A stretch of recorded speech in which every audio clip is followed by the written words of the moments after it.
folks in the room mute their microphone.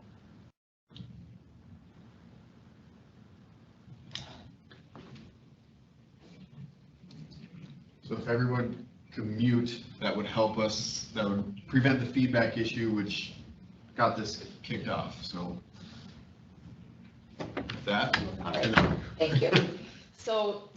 And thanks to Paul for providing some background. And I think, if you look at question 2, the question was around readmissions. And so you'll see that really it's a small number of people who return, experience another sort of crisis or destabilization event that causes a provider or family to request a return to LSTC over this 3.5-year period. Really only a handful of people.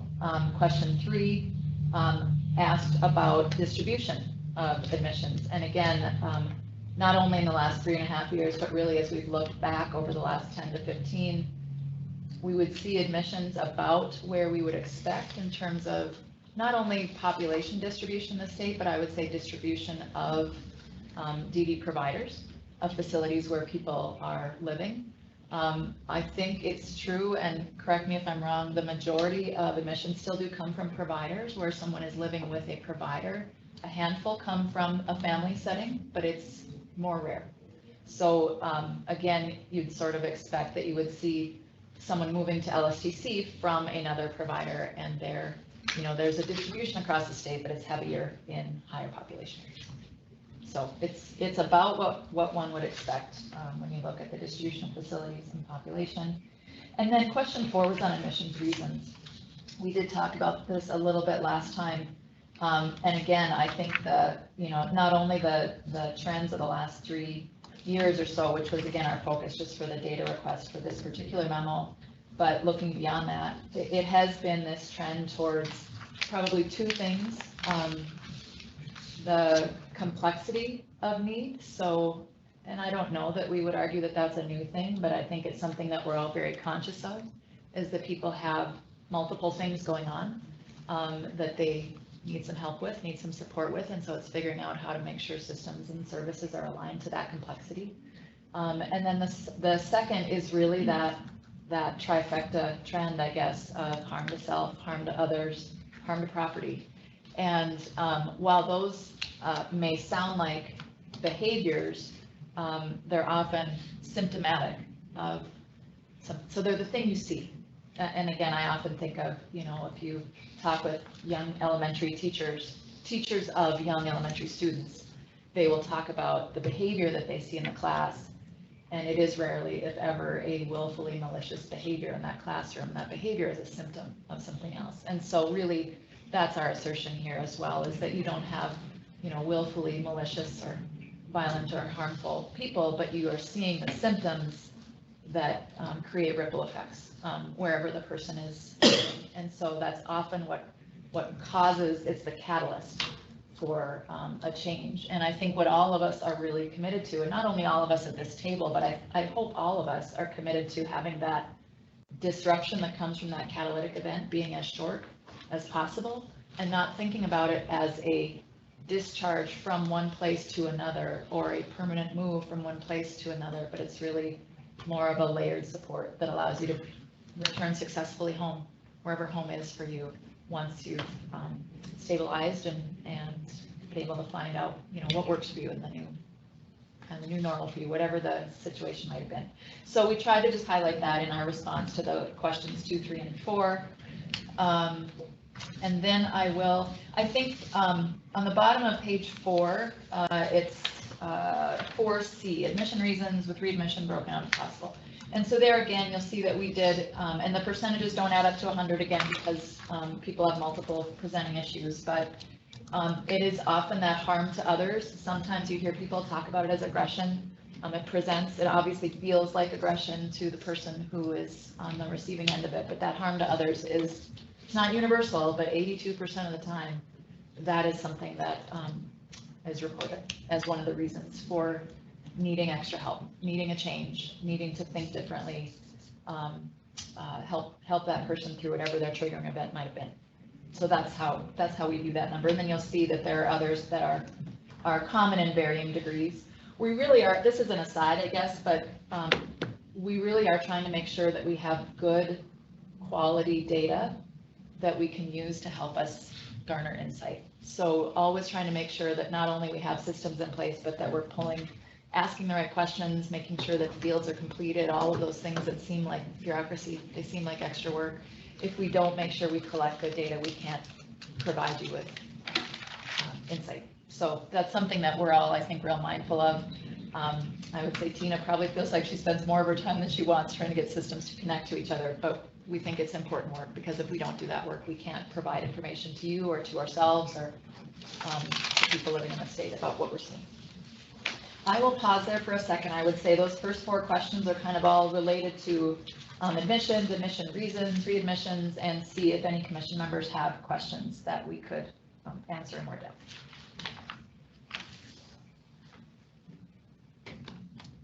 Do we have any questions from the commission members? Veronica, I have a question. Could you clarify? So I see that you have the total population. It seems like lately or in recent times it's right around 70. And then when I look at your crisis information in question 1, A and B, it looks like admissions are relatively low, and for the most part, people aren't staying that long. So could you speak to why the total population is still sticking up around 70? I sure can. Thanks, Veronica. Thanks, Jessica. Yep. And I should say we had actually prepared a PowerPoint in April when we first talked to you, and we didn't want to be leading the conversation, so we didn't share that with you. Maybe we'll bring it to the Transition Task Force. Maybe that's what we'll do when the Transition Task Force meets. But one of the things we wanted to talk about is kind of that exact question. And so if you think about it, when we look at a census, in quotes, a census number, say you have 64 people. And so here was the example that I'd like to share. So if you had 64 people living at LSTC in July of 2021, and if you look in March of 2022, you have 63. Feels like you have almost no movement. Like you said, Veronica, the number stays the same. Well, to Paul's point earlier, what happens in between is you have 8 new admissions, you have 9 discharges, transitions completed, and you had 18 admissions actively diverted. So people who are seeking to come to LSTC and the teams work together and actively diverted. So even though if you look at the top line number, you have 64 to 63 in that same period of time, 8 new admissions, 9 discharges, 18 admissions diverted, that there's always the in and the out. And I think one of the things that we're trying to, and I would encourage us as a state to think about is, what is the capacity?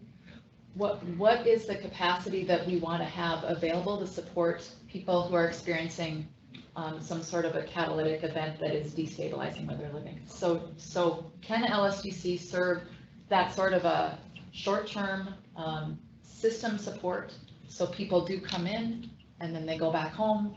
And what we see is they don't often need to come back, but occasionally that's possible. And so it's less about top line number, and it's as much about kind of the in and the out and the ups and the downs and the transitions and the diversions, because it's rarely static, I guess, is what our data is showing us. And so we're trying to figure out a better way to communicate that, because often the number that is shared is the one number. The number that is shared is the top line number.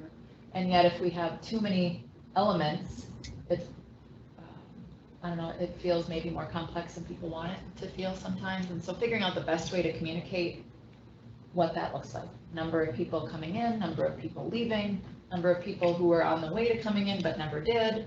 And then we're trying to actually capture, and as of this point I didn't have it, but transitions that we had planned on that we put on hold, canceled for a variety of reasons. The receiving provider or family wasn't ready to receive, whatever those things might be. So that's kind of the ins and outs behind that number. And I think it's just figuring out what sort of support we should be providing as a state to the overall system of providers and families, so they have it as a resource, not only in the, not only at 58237 zip code, but in the community, providing those supports in community settings, which again is more and more where the work happens, and we don't even have that, I guess, counted in here and all the services that happen that way. So I don't know if that helps, Veronica, but that's what I was thinking about when you asked the question.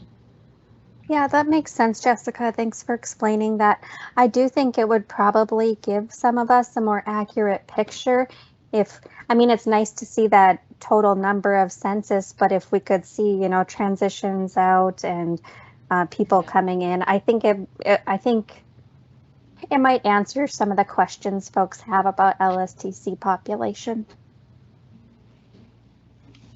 Thank you. I appreciate that feedback. And we may just try a few different, not just an infographic, but I guess like a chart that we can have as something that people get used to seeing.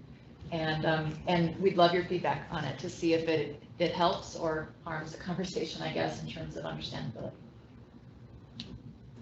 This is Judy Lee, and my hand is up, but I don't know if you can see it. I wanted to know, Jessica, how many of the individuals who are in that LSTC census does it include the ones who are living in the single family homes that used to be the residences of the physicians and their families who live there?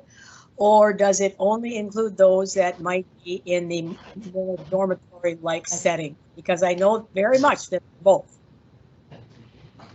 Thank you, Senator Lee. So this is the ICF only, so the intermediate care facility only. There are 8 people who live in what you describe as more of the residential habilitation, more of the home setting. So that would be an additional 8 people that are in a home and community-based service setting. And this would be the 64 that are in the intermediate care facility setting.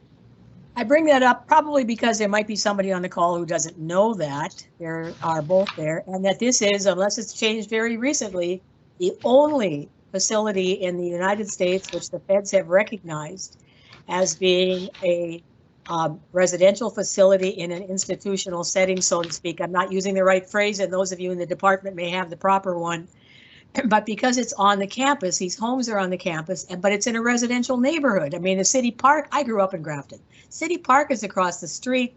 There are single family homes all in that area. And so the setting in which these homes and the facility itself is placed has led it to have a unique designation by the feds, which I think is important for us to recognize too.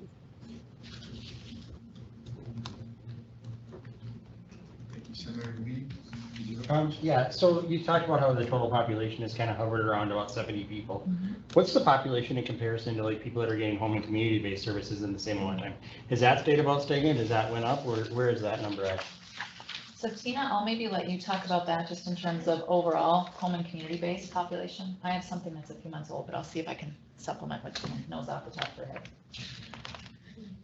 Yes, I'm looking to see, I think the data I provided was just specific for VSD, right? Yeah, I just wanted to make sure. We probably were at about 5,500 is where we hover around at any given point in time that is receiving a waiver service, home and community-based service. You know, the Senate Bill 2256, the study that was just done on eligibility, it was actually, I mean, I always knew that we had a lot of kids that, you know, but I saw the data, and when I first saw it, I think, what did they say, 40%, I think, is roughly was under the age of 21. And so we do serve a lot of children, birth to 3 in our early intervention program. And then, you know, so of course I'd like to see the number a little higher on the adult side, that we have more services too, but we average about that 5,500 at any given point in time. And has that been consistent over the years? Is that, I mean? No, we've actually, pretty much every year we consistently are increasing our capacity in our waiver. Okay. And it's really those birth to 3 kiddos that we see that constant churning of services. And you know, with the criteria, the eligibility criteria is a little bit different for that population. And so once they hit that or get really close to that age of 3, we do a different level of eligibility. And some of them then are already, you know, are hitting the milestones, developmental milestones, and then they're no longer found eligible. So we really see a lot of the turning there. The older population, you know, the over 21, we see more consistently staying pretty status quo with them. Okay, thank you. The other thing that's just, I guess, interesting context is, you know, it's roughly 75% of adults with a developmental disability live at home with services of some kind, and over 97% of kids. So it really is, as you'd expect, it's higher for children and for youth. But it is a larger universe of population, and so really we are kind of honing in on you know, one of the, I guess, the most intense levels of service in the system, and really a person is only calling LSTC when they need some different support, need some different help to try to find success back in the, home setting that they're choosing. And just to put it into context too, our ICF, our community ICFs that we have about 420 people in that. So, I mean, I think that that's we definitely are utilizing our home and community base that have more we could do. So the next section, it starts on page 5 of the memo, and we're asked to provide some statistics more specific to autism spectrum disorder. And so tried to parse it out a couple different ways. I hope it wasn't overly confusing, but I'll just talk through what we provided, because I think looking at it both ways is important depending on the question you have in your mind or the question you're asking. So if you look at 5A and 5B, there you see, for people receiving services from the IDD waivers. So people receiving IDD services and support, we took a 3-month snapshot, again, to try to make sure we had comparability, because there is so much in and out in all the systems. So we wanted just to kind of set a fixed point in time, and it's pretty representative. There's no reason to think that 3 months isn't representative. You had a total population served of 6,734.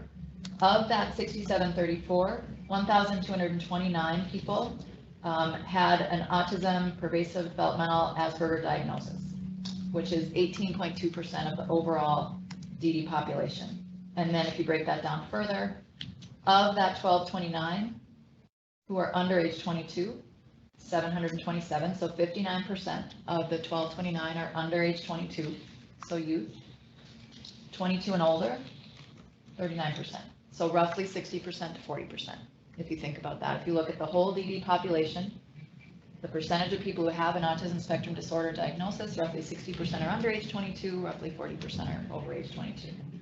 Then when you look at LSTC, so as a subset of that, there, if you have a population of 70 in that period of time, anybody who was at LSTC for any period of time in that 3 months, you had 33 of the 70, so 47% of the LSTC population that had an autism spectrum disorder diagnosis. If you look at under age 22, 17 of that 33 were youth, were under age 22, so 52%, and 48% 22 and older. So when you look at it in that perspective, actually the comparison between the total DD population and the LSTC population, relatively close, that you see roughly half of the LSTC population are youth and roughly 60% the DD population. But that's, I think, a little bit of a skewed way to look at it. So that's why I wanted to show it to you in the alternate way, which is in C and D. And so here it's the same numbers, but you just do the math a little differently, and it gives you a different picture of what you're seeing. So there you have, again, the same 6,734 people receiving services in the DD system by age. So of that 6,734, 55% of that total group are under age 22. So that would be your youth, infant development all the way up. So under age 22, 55%, over age 22, 45%. If you look at LSTC, as you would expect, smaller number of youth there. So 30% of the LSTC population are under age 22, and most are in that young adult, adolescent age group. 70% are over 22. So again, that's one thing to think about, is the LSTC population skews older to start with. And then you go back up and you look at that, again, with a slightly different look with the autism spectrum disorder diagnosis. So there, if you say you have 1,229 people in the total DD population that have an autism spectrum disorder diagnosis, of that 1,229, under age 22, 727. So you're not taking it by the 1,229, you're taking it by everybody who's under 22. So instead of the whole, so the difference is, instead of the whole population that has an ASD diagnosis, it's of the kids, it's of youth, it's of the youth. So if you were to look at that in the entire DD population, 19% of all people under age 22 have an autism spectrum disorder diagnosis, 16% if you're over age 22. And then that's where you see really the shift when you look at LSTC. So at LSTC, if you're under age 22 and you're at LSTC, you're very likely to have an autism spectrum disorder diagnosis. So it's 81%. And that's what I wanted to make sure that everybody sort of understood that difference, because the LSTC population skews older. So if you only look at it in that top line way, it can be a little bit deceiving. And so I think it's important to look at both. And really that's, I think that would be the story told throughout the narrative here, is that if you are a young person, a young adult, who is struggling and you're staying at LSTC, 81% of the time, an autism spectrum disorder diagnosis is one of the diagnoses or the characteristics that is characterized. So I guess that's just two ways to look at the exact same numbers, depending on the question you have in your mind. I just wanted to make it easier for you to see the breakdown. Probably clear as mud. Next time I'll give you a picture to show it. That will help. And I wanted to just make sure too, that up in A there where we have that total population, I said 5,500. I'm talking waiver, this is talking our entire system. So those that are open for program management that don't have any other services, those that are living in nursing facilities, but we still have them open because of, well, now the DOJ, we have to have everybody open. But because of that, and then also just, some of our other smaller services that are only state funded, and then it would include our ICF too. So just wanted to, because the number is a little different than what I said. I just wanted to make sure the number I quoted on the 55 was waiver. Can I ask a question? Sure. And just out of curiosity, and it's more me, my data, and what is the population, ASD population as a whole in North Dakota based off of what those numbers are? Just that don't qualify for DD services would be an interesting, what the difference is. Yeah. And I get it, not everybody enters your doors either that have an ASD diagnosis, but I think that would be a really interesting data point to pull, just to see where you are for service, especially in the adult realm. Yeah. Okay. But, and if I could just mention that the 1959 waiver, folks were doing a presentation just about a week ago in a context that I was in one of the conversations that we had, so she's probably going to come check in with you on data, but of the people who qualify for program management but don't qualify for any other DD services, that population of people might be someone to take a closer look at for 1959, that they have not been allowed to fit into the DD system, but they still have significant need enough that they come under program management at least. And so that might be a great place to go researching with 1959 dollars. The concern that I have with 1959 in regards to children is that you're doing eligibility based upon household income. And so you're going to still miss a lot of those kiddos because it cuts them out right away. It cuts them out immediately. Yeah. And so you could have, I think we've got a high number of kiddos that are really not going to find eligibility in services because of the income eligibility for Medicaid. We might at least be able to get a handle then on the numbers sitting out there. Maybe be another pool to look at for where gaps are, and can maybe focus conversations around that. I think this is going to, I think kids with behavioral health issues are going to be pretty significant.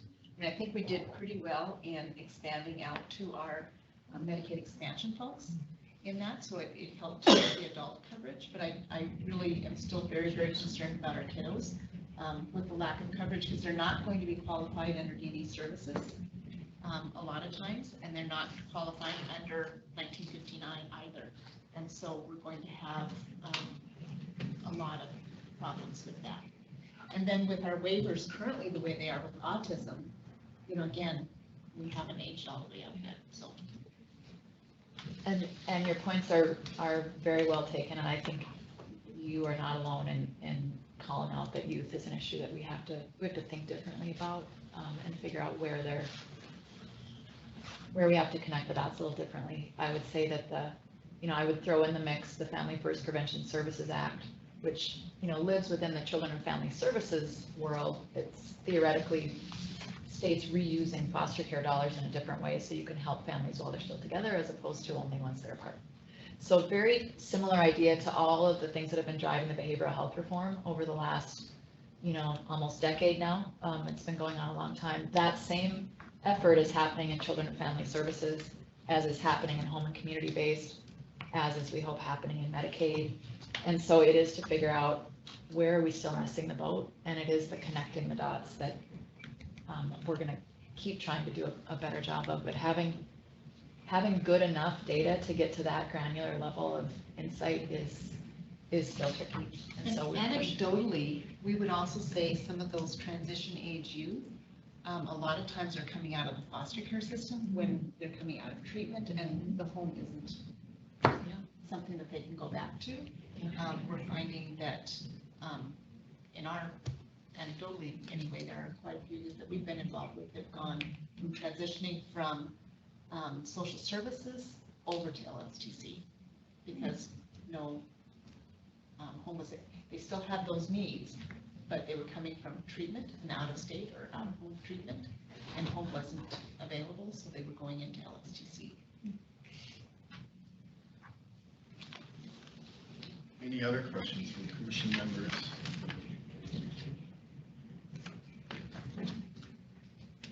So I think the last thing, and I'll just see if there are questions, but we tried to provide you some background information on some of the assessment tools that underlie work in the DD system, information on the SIS, on kind of how that tool works, how scoring and weighting works, some references that are from the source, along with some of our interpretive information. So again, if there are other questions, we're happy to talk about it, but try to at least give you some resources that if you do want to dig in a different way, that you have ready access to do that.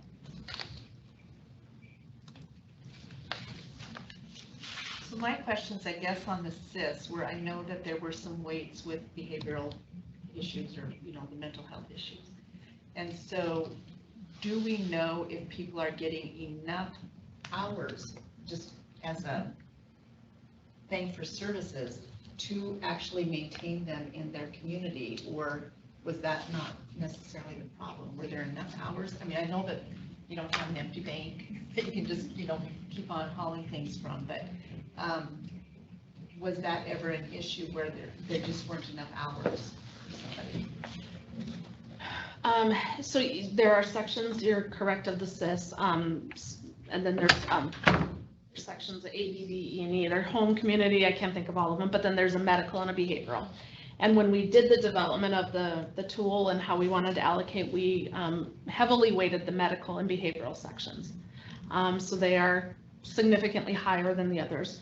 And so I don't think I have the data with me in my head, but I know that we have been starting to try and track some of that when people are coming into the LSDC. You know, did they have outliers? You know, because if a person does not feel, if their team does not feel that the SIS allocates enough hours, they can go through a process of requesting additional hours. And so then we have criteria if there's some physical aggression, if there's, you know, some significant medical needs, elopement, all of those things are criteria that may elevate them to be able to get enhanced staffing hours. And you know, from what I have seen, and Paul, you might have more, it hasn't been, right now is difficult because we're with the lack of staffing. I think providers have a lot of unmet hours that they're being reimbursed for, that they're not able to provide all that extra staffing. But beforehand, it didn't appear to be that oh, they didn't get an outlier approved, they discharged. It wasn't that they didn't have enough staffing. It was just the inability to, you know, maintain them in that home, whether it's because of the others living in the home, you know, the physical aggression or stuff like that. That was really other issues, and right. Were there enough?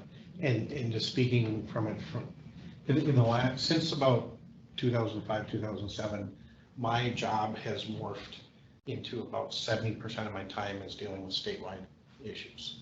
It's only about 30% of my time am I embroiled in whether we should have a staff party during COVID or not, which we couldn't have. So anyway, so I'm dealing with the crises going on around the state. Some of the things we try and make sure we get in there is there a behavior analyst involved? And if they're not, you know, we can. If there is a behavior analyst involved, are they feeling overwhelmed and can they use some more collaborative support? We just had a conference with Ann Carlson, behavior analysts, a couple of weeks ago to just do brainstorming on some things that they were looking for, just cool ideas with. I love the behavior analysts cadre in the state. I just want to get that they work with each other so well and brainstorming. each other so well. So if they're having problems thinking through something, they're really good to reach out. And then other layers, one of the first questions we always ask is, where's the outlier? You know, is there an outlier here? Is there one needed? And in some instances, we get from the providers, well, for what we need, we have enough. We don't need an outlier. What we need to do is change what we're doing with the person, but we're not sure what to change it to. We've gotten the weird answers of, well, it won't help to apply for an outlier because we won't get it, which we don't put up with. We hammer them that you go ahead, we'll help you write the outlier and we'll see if you can get it. And so far, to my knowledge, 100% that have been written and submitted of that kind have been granted. So I'm not seeing any actual problems getting outliers. There's some resistance to doing it. Filing them. And then the workforce issue is out there, as in, even if we get the outlier, we don't have any bodies. So I'm not sure. So the issue could still be more hours needed, but not whether or not people are able to fill it out and you have the staff to It fill might be more whether there's a body out there to even Yeah. get to come in. Yeah. And we do see that. And I think in all honesty, and this is an observation that we're trying to figure out how to change the conversations that happen around transitions. And I like to think of it more as a transition than a discharge. And we're trying to talk less about this idea of discharge and more about transition. But a lot of the time, what we struggle with is getting someone to say yes, that they're willing to take a chance on a person, what they perceive as a chance on a person. And I know I've heard secondhand, I haven't been a mouse in the corner yet, but I hope to be sometime soon when they do these regional calls, regional referral calls. And the person served is speaking on their own behalf. And they are there talking about the progress they have made. They are there talking about a full self-awareness of what the challenges are, what went wrong before, and what's going to be different now. Like, they are ready to go, and you'll have providers on the call listening. But in the end, the provider is still the one making the decision as to whether or not they feel like they can effectively serve someone. And there's a lot of hesitation when a person has a history of harm to self, harm to others, and harm to property. And so we really are trying to talk with people about what success looks like after, after a crisis event, because there is success after a crisis event, but you still have to have someone say yes. And I guess I equate it to, I've spent a lot of my career working in housing and homelessness, and one of the biggest barriers to someone being rehoused is for a landlord to take a chance on them again. And whether it's factual or not, there is a psychological barrier, there's maybe an experiential barrier. We see more of that than I would like to here, and I understand where people are coming from, but we think there really are opportunities for success. So we're trying to do a better job of saying, here are the supports that come along. Here are the extra hours if that's what you need. Here's what happens. Here's a safety plan. Here's what, here's what we can do to support you through this transition, and really try to allay some of those concerns, not only for the provider, but sometimes for the guardian, for the caregiver, for them to feel comfortable that their loved one can do well in a more independent setting. And so it really is, I think, getting everyone to believe in what is possible and what the supports are, for us to do a better job of communicating it, hearing what the barrier really is. And so I know that's amorphous. I don't know how to put that on a chart, but that is a very real part of this conversation. Are we tracking, and I hear that, are we tracking where those denials are? Like, how many times people are denied community placement? We're gonna try to do that. Because I think that that's a big part of the discussion that hasn't been out there. Yeah. And I think that needs to be Yeah. very much out there. And I do think in our community, again, we're just building up behavioral health services. That is just coming around. There are still a lot of people who aren't even aware of mobile crisis units that are available across the state, and that they can serve everybody. So again, I think as services get employed, hopefully it'll end up being a different world in the community than it was when we went and left the community. But there is actually more support in the community. And I know that there, not too long ago, just even in testimony, there were law enforcement officers who weren't even aware that we had a mobile crisis unit and that somebody would respond. And so I think there, obviously there isn't always a lot of money to do marketing for the new services that we have in place, but obviously that something needs to be done so that people are aware of what kind of support that they can get. And as things are changing and as more services are coming online for possibilities, people need to be aware of that in the community so that they don't feel so alone as they were when whoever went in.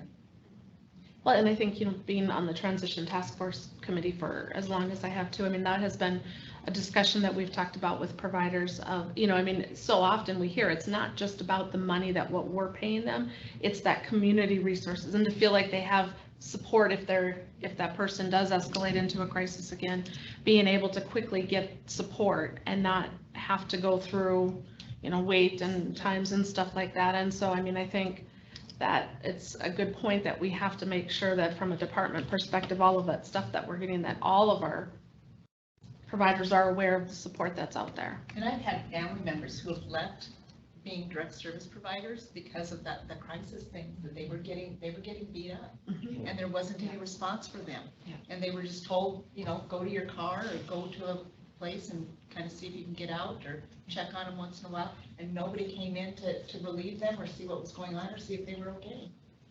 I mean, that kind of thing, you're not going to have staff if you don't have people supported. Right. And I know it's a little off topic, but I think it is, that discussion goes beyond LSTC for sure. Yep. I think all of the work that's happening around home and community-based services, which there's a lot of really exciting work, but that issue is, I think, growing in terms of everyone's consciousness of, what does it look like to continue to provide services through escalating behaviors. And it's really something I think it's worth everyone paying attention to. Another question. So my other question is, and in the data it's in there, but those youth that don't qualify for LSTC because they're too young, do they tend to get shipped out of state? No.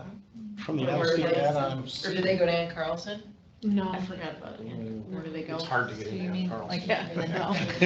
Yeah, like young elementary age? yeah, if we have aggression kiddos that need, I gotta say, my experience in the last year to 2 years has been that path homes Yeah, therapeutic foster have care. been used more often, tapped more often, and that the zones have been working harder at getting them engaged when that's a reasonable option that fits into the programs.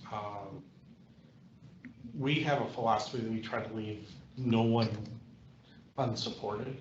So we try not to, younger than 12, you can't come to LSTC.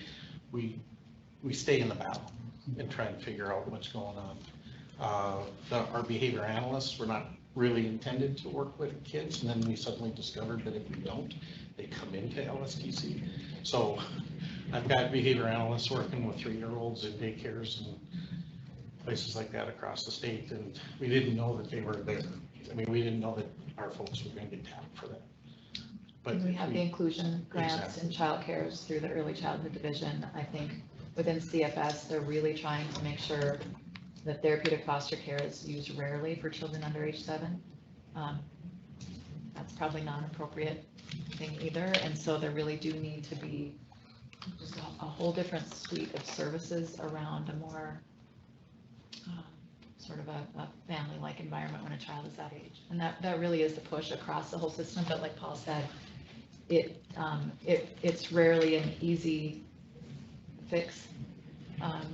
And so it does take a lot of people putting their heads together to figure out what do we have to try differently, especially when a child is under 10, under 12. That's a really different discussion, and that's what a lot of the elementary schools see. So, we have a fair amount of work going on in the early childhood division around, not only inclusion grants supporting kids in inclusive childcare settings, but really ramping up the training and professional development that's available for childcare workers to understand how to be successful in helping to de-escalate children, help children with special needs, sort of find a way to be successful in the setting, work with the family.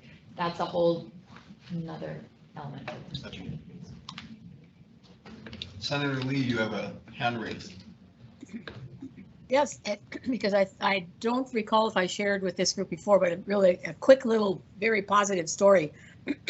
There's a wonderful young couple in West Fargo who have a baby boy who's maybe 5 months old now. Anyway, he was born with significant health challenges, was in Children's Hospital in Minneapolis for several weeks. And only really because Sanford had the kinds of specialists here that there are, were they able to bring him home when they did. But anyway, they had contacted me about whom they could see because they knew now they had identified some of the challenges that he had or was likely to have. And so we got them in touch with Ann Carlson. And they said, well, ordinarily we don't evaluate until 3 months, but somebody came and spent time with the family and evaluated this little guy. And they have provided suggestions and various kinds. They've been very helpful in many ways with just things like what kinds of things will be good to stimulate motion and attention and toys, in essence, that the parents can work with this little guy. And anyhow, they have been so pleased with the kind of support that they've gotten from the Ann Carlson people. I just thought, we hear lots of complaints about stuff. I just thought that might be kind of nice if we heard about someone who's really felt that ACC has kind of gone above and beyond because he was so young when they started and is in constant contact with this. Thank you. It's good to hear. Veronica, you had a request, or is there anything you'd like to, you put in the chat, would you like to clarify that? Or?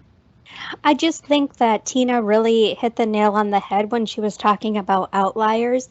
I'd be, anecdotally, we do hear, that outliers are frequently denied by folks. And I know you probably hear a lot more of the negative than you do of the positive, like Senator Lee mentioned, but I would be interested to see if we could get any data on outliers approved, requested, denied, and if that has any impact on folks going into LSTC, and could we be using those outlier requests to, do some of that diversion? Yeah, Veronica, we have pulled that information. We do it on I think we've been doing it probably twice a year basis for our steering committee. So I'm trying, I know we've got a meeting coming up in August. So I'm trying to think at the last meeting if we provided the data, but yeah, we do have that memo. And it actually is a lot lower than what, the denials are a lot lower than what people, what it sounds like. But there is also then the, people like Paul said are afraid to submit an outlier even. So I mean, we're only dealing with what we come into us, but yes, encouraging providers to submit those outliers is a key. But yes, we can get that information for you, Veronica.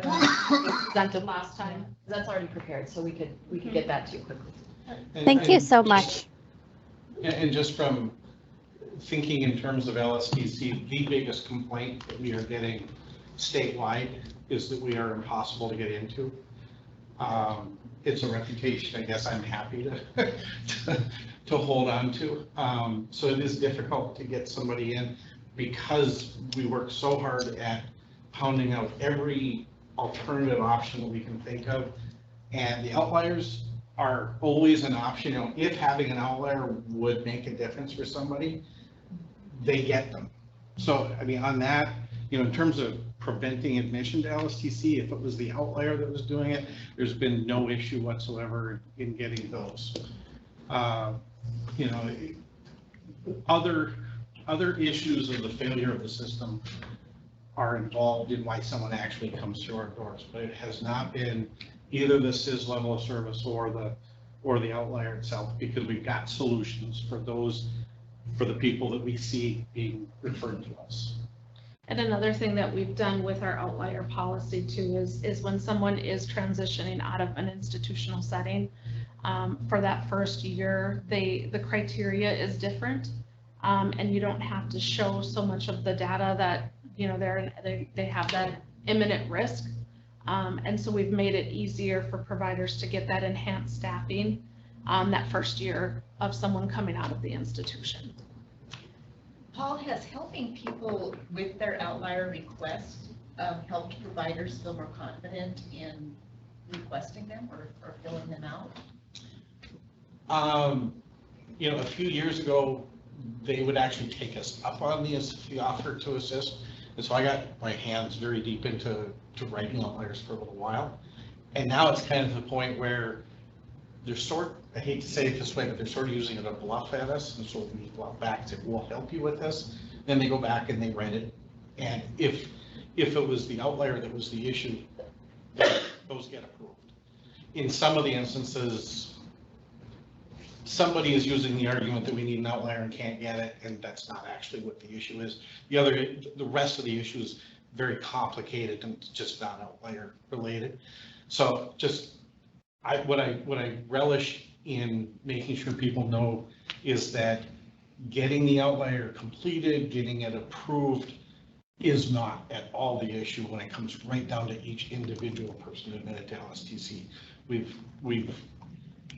don't have that barrier at all. If we did, I know a certain superintendent that would be all over Tina about it, and I'm very impressed with the outlier process. I think of what I've heard of the statistics on the general program is that it's actually, of the number of just gross applications people do of outlier, it's actually less than what the research says is likely to happen. The SIS system is great, but it's great for 90 to 95% of people. So you have to have an outlier mechanism in there. And North Dakota's data so far seems to be coming in right in a rich spot with that. It's a safe spot. It's in the right place compared to the literature. So I was just thinking that if they could get the access or feel more comfortable with the outlier before they gave up. You know, sometimes it's hard when somebody's given up to make it successful. Yeah. So it would be nice if people knew that they had support before they emotionally gave up in a situation. That's I think really the $1 million thing that we need to figure out, because we've talked about the team, the CARES team, the behavior analysts that are out there, and all of that support. How, making sure that providers, families use those resources, outliers are also part of it before they get to that point, and sometimes that's unfortunately what we see happen is a provider, I'm doing a 30-day and that's it, I'm done. And not just provider, I mean, it's happened with families too. As well. And none of that has been attempted. Right. Yeah. It's an emotional give up. Yeah, which you totally understand, and that leads into it, and this is the last thing I'll say, Ryan, and I know you have other things on your agenda unless there are questions, but we also would very much like to find more ways to help while the person is perhaps living at LSTC and finding path to stability. That family, if they're coming from a family home in particular, has a lot of healing to do as well, and a lot of processing to do as well. And I think as we've talked as a team, really the way the system has been designed so far, it's been about the person who's receiving services and not as much about the family, which makes the idea of any sort of a reunification, whether it's full or partial, much less likely. And so we really do want to think about that idea of, and you hear DHS talk about it a lot, but this idea of family reunification or family stability, being able to help people be well together in whatever way makes sense.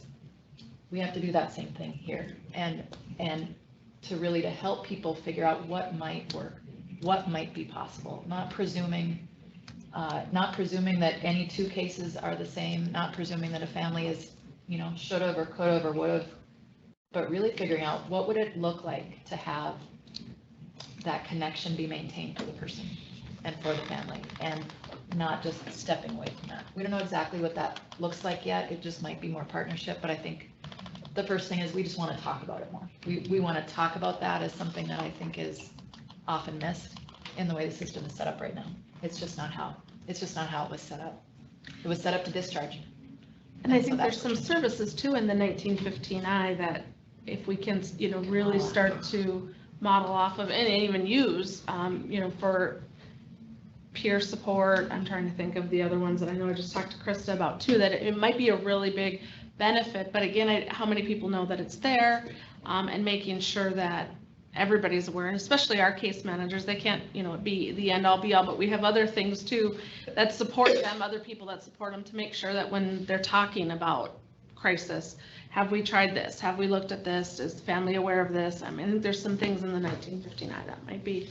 I begin to wonder when you're looking at, when you said 100% LSTC have mental health issues. So in the area of children, if you looked more at a partnership, way partnerships did with wraparound, where you did more of that family model to check and see what was going on in all those areas, and it wasn't just child focused, I think we would probably have more. It showed that there was more success with that in reducing lengths of stay, et cetera, keeping kids in the community and in the home. I'm wondering if, again, because that looks like that's what you've got, that 100% of that, maybe needing to go more toward that kind of a model, especially in the children's programming, because they're not alone in a vacuum. It's happening within community and home and school, et cetera. Yeah, the families. Yeah, so I think maybe.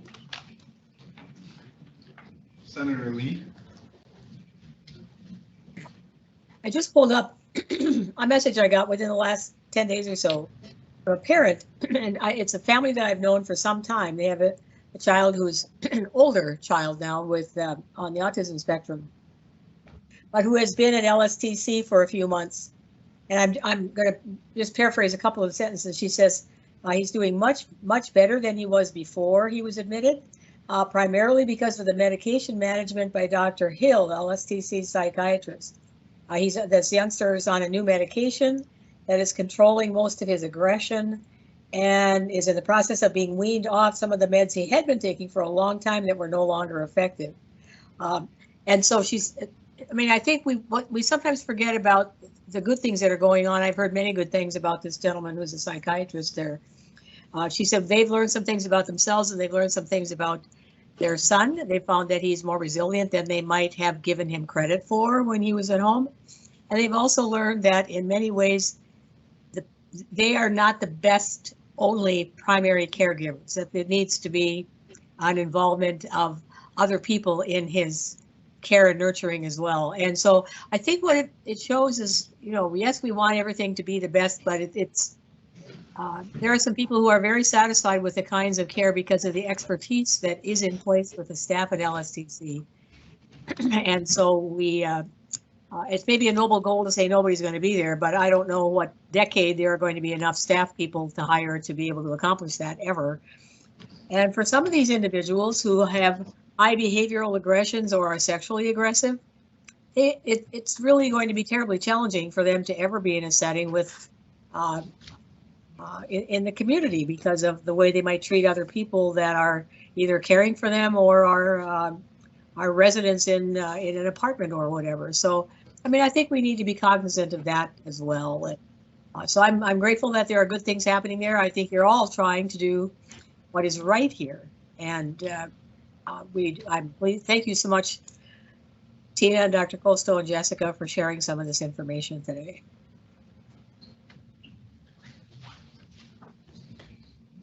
Jessica, do you have anything else on the memo you'd like to address? No, thanks for the time to talk through it. Appreciate it. Do we have any other commission members that have questions that they would like to ask?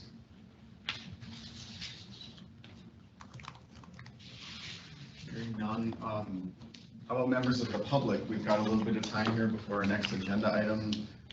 Ms. Hanson, I see that you have posted a question in the chat too. I don't know if you would like to ask any of those questions to the staff here.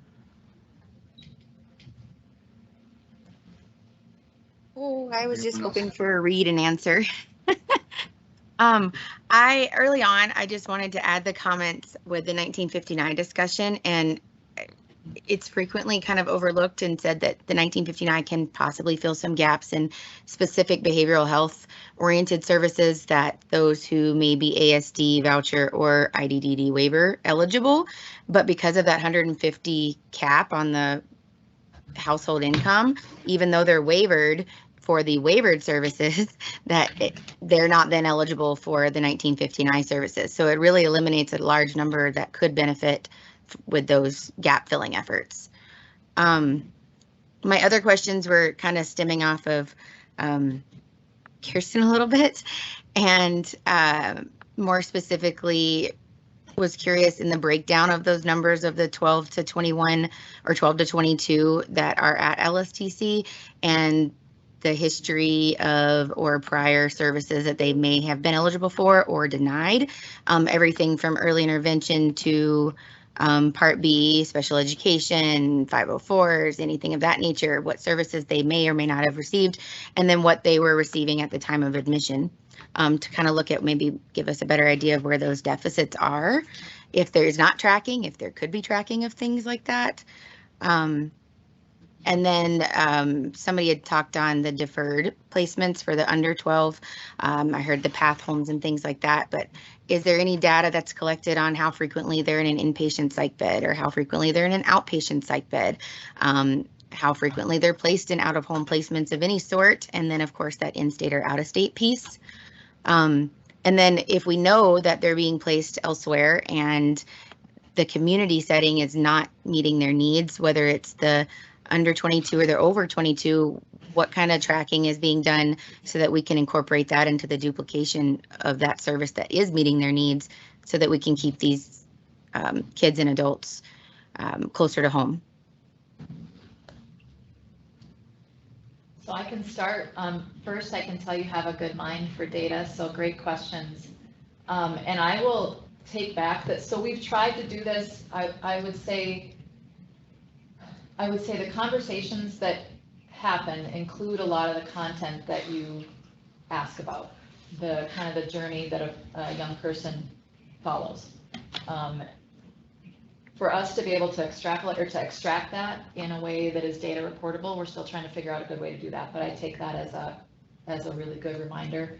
The one thing that we maybe could possibly do, and so I won't commit to it now, but we'll talk about it, is if we did look at, it's a relatively small population at LSTC, if we figure out, could we do a more in-depth, vignette or review of the young adult and the youth population that has been at or through LSTC over the last couple years, and really see if we can identify some patterns. I mean, we have to go back through case notes and team notes and sort of all sorts of narrative, but that's fine. It's just a little harder to do. But I think the question is really a good one, and so thank you for raising that. I will not volunteer that we can magically do that, but I absolutely think we should find a way to do that. So we'll talk about that. Thank you. Can I kind of add to Brittany's thing? I think it would be really data. It would be interesting to see if there's especially the youth and that, I'm going to just say school age kids, right? That piece, even if they're 12 or even older, just that piece, and seeing if there's seeing if the data shows that one area is more concentrated than the other. And I have a feeling there would be some pretty significant data. But it will be interesting to see if there starts upticks as other school districts adopt certain kind of things. So I'd really be interested in saying that. Not saying, but I have a feeling that there would be some pretty significant data that would come out of it. And I maybe should refrain, but I can't help myself right now, even though there's a legislator on this call. But I mean, really, one of the things that I think is important for all of us to remember when we talk about, how we invest resources, and sometimes when you see investments being made in data systems or in technology systems, it feels like it's administrative. It feels like it's overhead. It's actually the way that we get to know the information we need to know to make decisions we need to make. So and we're trying to be really intentional and thoughtful and not wasteful in how we think of it, but we have to continue to invest in the data infrastructure that underlies our work, because every question you guys are asking are the right questions, but for us to be able to actually provide it, we need to be in a little more modern data universe than we're in. And so we're trying to get there. But anyway, I know it's natural when policymakers or decision makers sometimes see a budget item for technology, it feels like admin, it doesn't feel like support. And I would argue it's what actually would allow us to have better information for you for the questions that you need to know. Not buying new computers for everybody. No.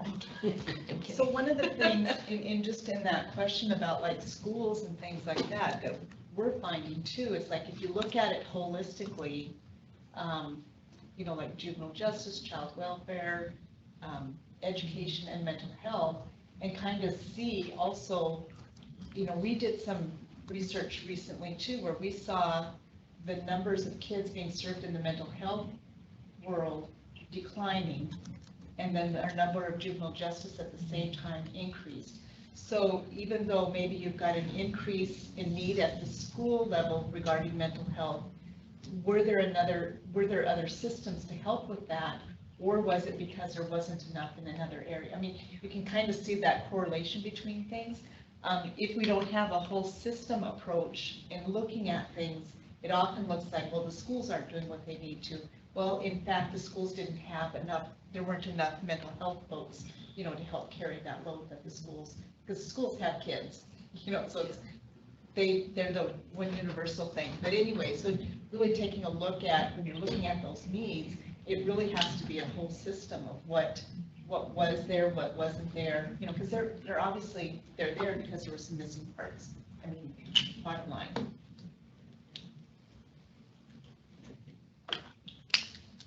We've got that request from Brittany Hanson. We can get that to you as well. It does get pretty detailed as Okay, well. thank you, appreciate that. Any other further questions from commission, members of the public? Any comments from members of the public? Thank you very much for your work. Thank you for your time, for your work that you do.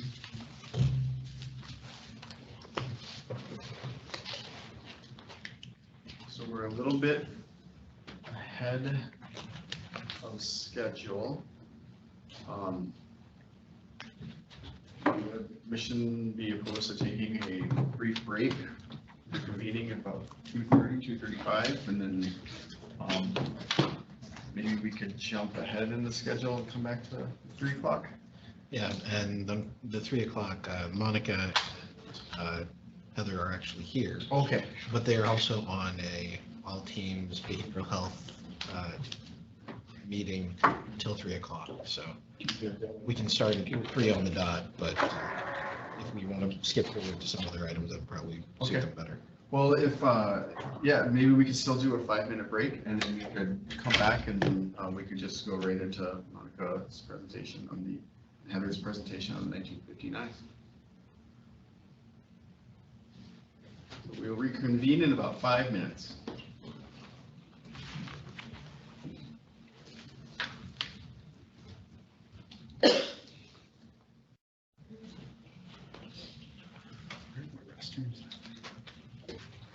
I'll take the one straight across. Okay.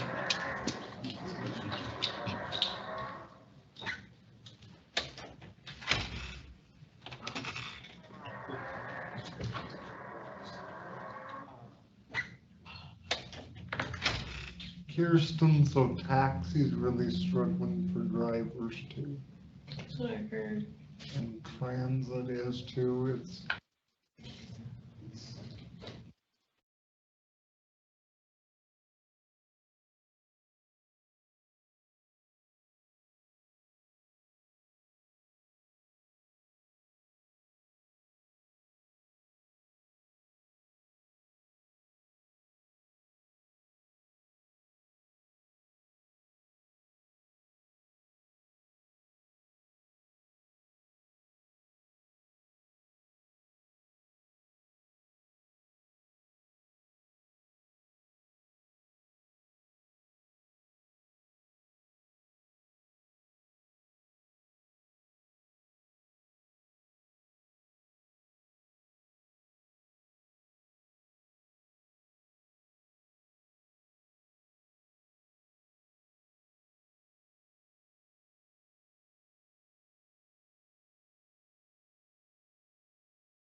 can you hear us in the conference room?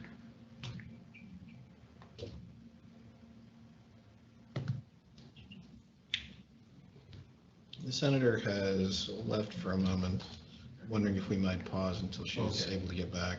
Sure. We can hear you. Thank you, Veronica. The voice of God from the heavens. Veronica, you are a very loud and powerful voice when you speak, so it's much authority.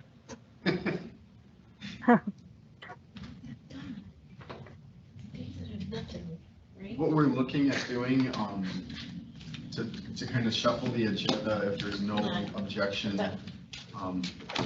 we would move number 6 and number 7 and and 8. 7, 8. Why don't we just start running through 6 through 8, and Okay. we'll see what we get to. Sure, yep, and we'll just see, yep, what we get to. Do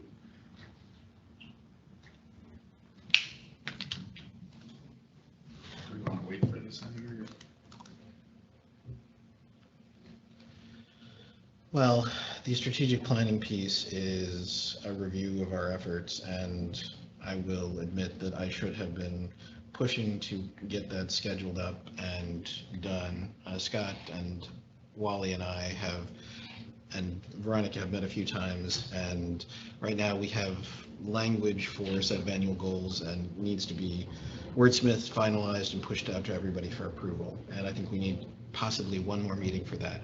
Don't you just want one more meeting, Scott? Well, I was like, if I missed a whole bunch of meetings, because you sound like you guys are always doing good things, so.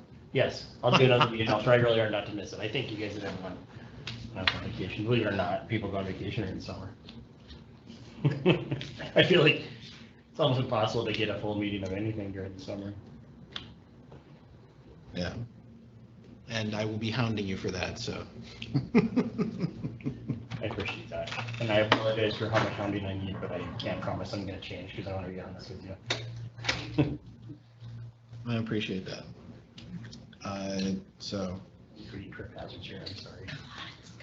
I know. who's on, us on to number 7? Or Okay, we don't need any action on strategic planning other than just follow-up plan. no, I will follow up with Wally, Veronica, and Scott to schedule a meeting to finalize something, and so that we have that set of goals to discuss at the actual meeting. Also, just for reference as well, this is Ryan speaking.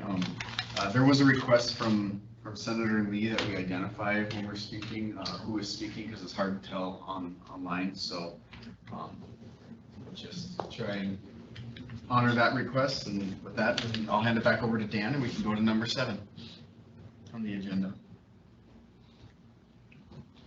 I'd mentioned previously the formation of an Olmstead Stakeholder Advisory Group, or an advisory council as it's currently provisionally titled.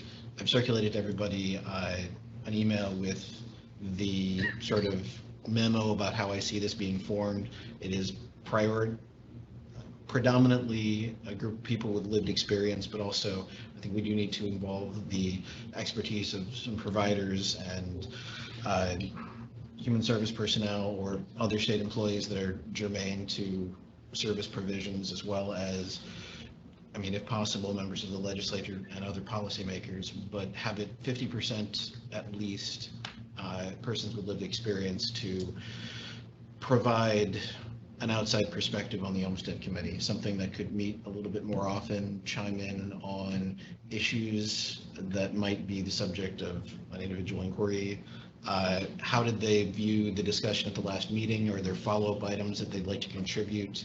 And also, since we finally have a contract with a consultant to go through a revision of the Olmstead Plan, to provide a voice for stakeholder engagement on that. So I, would like to take a look at the application I put together and sort of that general call for applicants. I know that right now it's a little bit in dry legalese. It's a personal problem with my writing, but I've taken the liberty of contacting a few of the advocacy groups in North Dakota to say that this is something that we're thinking about, and if love for the members of the Olmstead Commission to reach out to people that they know in the community to say that this is something that I think that we'd love to hear your voice at that. If you can bring those voices to the table, I think that would be a great way for you all to contribute those voices that you want to see or hear to our discussion. So, is the senator back online? I believe so. Okay. Yep. So with everyone's consent, I'd like to go ahead with that formation and put that out in the public for applications. If we could have a small subcommittee to review those applications and vet the people that will be coming through, I can assemble the roster of people for us to take a look at, and then we can have sort of a potential roster for the next meeting, if that's. I think it's a great idea. Do you want a motion for that, or do you think just? I don't think I can. Oh, okay. Would somebody like to I would motion like for to that? make a motion that you bring back the, kind of the formation of the Olmstead Stakeholder Advisory Group. We have a motion to bring back the Olmstead Stakeholder Advisory Group. This is Veronica. I would make a second. And I would probably ask that Dan think about whether or not there would be term limits and how many people would be sitting on this advisory council. So bylaws as well, gotcha. Well, I don't even know about bylaws, but at least some loose rules. We have a motion and a second. Any And further you have discussion? a hand raised from the Senate. Senator Lee, yes. We have a myriad of advisory groups and bundles of them, many of them involving some of these same people. Is it really, do we really know if we need to have another one? Because many of those advocacy groups could be invited to participate that are already there. Chris Jones and I talked about this often, that they end up being disjointed because they're just you don't even know how many there are. You ought to get a list from them sometime. So I'm questioning whether or not we need another one. Because our job in Olmstead is not to plan everything for the state of North Dakota. It's to respond to concerns that are brought to us after they have been reviewed and when they're in inquiry about whether or not it rises to the level that the Olmstead Commission should be involved. And we are getting way into the weeds, in my opinion, in what we are looking at doing, in expecting us to have oversight and reports on things that are already having to be reported to other places where there is accountability already in place that is probably stronger than ours. So I just think we've got to be a little careful about and it's that I don't want us to be effective, but this is not intended to be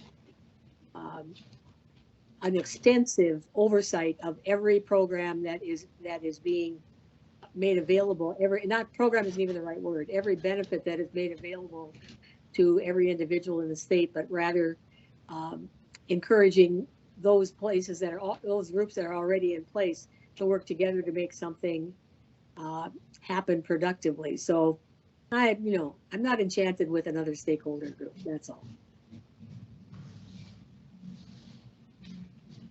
Any other further discussion on the formation of a stakeholder advisory group? And Senator, your hand is raised. No, I'm just trying to bring it down again, but my finger isn't activating my iPad very well. All right, hearing no further discussion, we'll call for a vote. All in favor of the stakeholder advisory group formation, say aye. Aye. All opposed, same sign. Nay. Motion passes. One nay. And Dan, do you need anything further from us moving forward on that? If anybody would like to volunteer, I can go through and do the process of collecting individual applications. I think it would be best if there was commission vetting of those that are coming forward.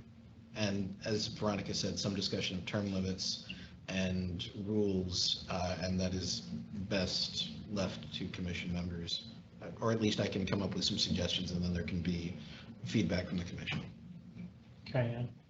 This is Scott. I just would like to add is that's being developed to keep things as accessible as possible. Sometimes if you get too rigid, you scare people away. And so if it's something where people feel like they have to commit for a lifetime for, or even if it's for 4 years, whatever terms are, or whatever, I think the important part is to ensure that we have people that feel like they're part of our group more so than if, this go for effectiveness over perfection. So as we're doing that, just to be as careful as possible. So is that a volunteer to help with the effectiveness?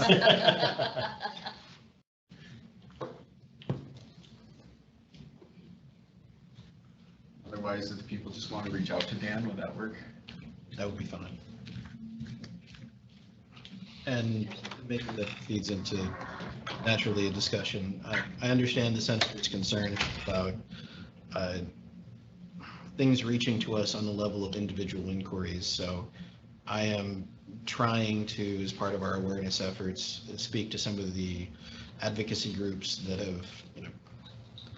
have been present at our meetings, that are part of our discussions, and ask them. I understand that they're bringing together sort of a gestalt range of issues that they hear about from individuals that may be involved in their advocacy. Can they bring to us those individuals so that we may hear from them on a more individual basis? Parse out the context that these concerns are coming from to better understand for us what the concerns are that might float up as a larger object rather than the specific individual inquiries that the senator just referred to. I've had an interesting discussion on transportation, actually involving some of the same individuals that the senator has heard from on transportation recently at the Human Services meeting. And I'm hopeful that we can sort of parse down the questions that they might ask to bring to the next meeting for the Olmstead Commission. And there are a couple of other advocates that I'm currently dealing with to put the individuals in front of me so I can bring them in front of the commission, or at least bring an anonymized segment of their concerns forward on an individualized basis to get us to look at, again, the context. Where are these services being provided? Are there regional differences, et cetera, so that, as the senator said, we can proceed in that fashion. Thank you. And 7B, Olmstead Commission Town Hall. I brought this up last time as part of an awareness effort. If we are trying to promote awareness of what the Olmstead Commission is trying to do, I think it behooves us to have this not be a faceless entity, that if there is a connection to the Olmstead Commission that they may have, they may know Carlotta, they might know Scott, they might know Ryan. We'd like people to understand who they're coming to. So my vision was vision is probably a very grandiose term. I thought that there could be some sort of awareness event, a discussion of what the Olmstead Commission is and how it came about, with actual Olmstead Commission members there, so that the audience members could ask questions about what they've just heard from the people that are on the commission. I had talked with Julie Horntvit about this. It may or may not work for their all annual conference. I'm scheduled to be there, but it is in the middle of the working day. I'm going to be looking for another opportunity. And again, I'm looking for volunteers/victims. To be part of the panel? Yeah.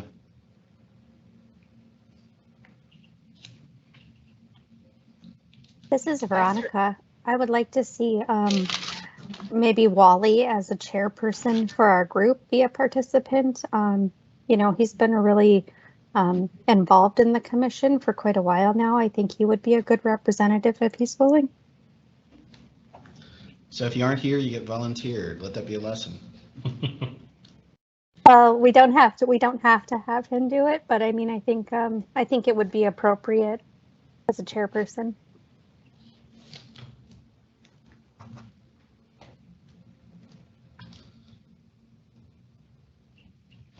Do we have any other volunteers? Perhaps our other co-chair? Depending on when, I might, I would second Veronica's suggestion of Wally. He's got far more experience in this area than I do. I'm still trying to learn the acronyms. This is Carlotta. I would volunteer again, depending upon when and if it fit in the schedule.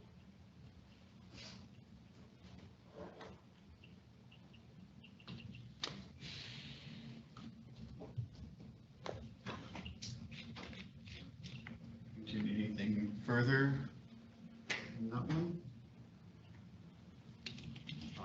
I'd love to have all the possible participants I can, because as you indicated, I mean, it is going to be a question of scheduling, but if I can find a suitable event or possibly a couple of events, I'll try to set that up for later on this fall. Because as Scott said, for some reason during June through August, it is really difficult to schedule people to be in a place where it's not the lake. Senator Lee did ask a question about funding on a stakeholder advisory group in the chat. I don't know if you have any thoughts on that before we get too far away from that topic.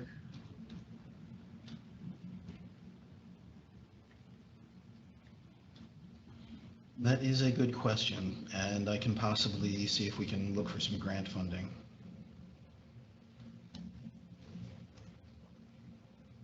My understanding with the stakeholder advisory group is it wouldn't be a large cost item. I mean, you talked about kind of meeting monthly and things. I guess I was just operating under the assumption most of that would be done via Teams, so there wouldn't be a huge cost associated with it. Are you thinking of other costs, or have you thought about that, Dan?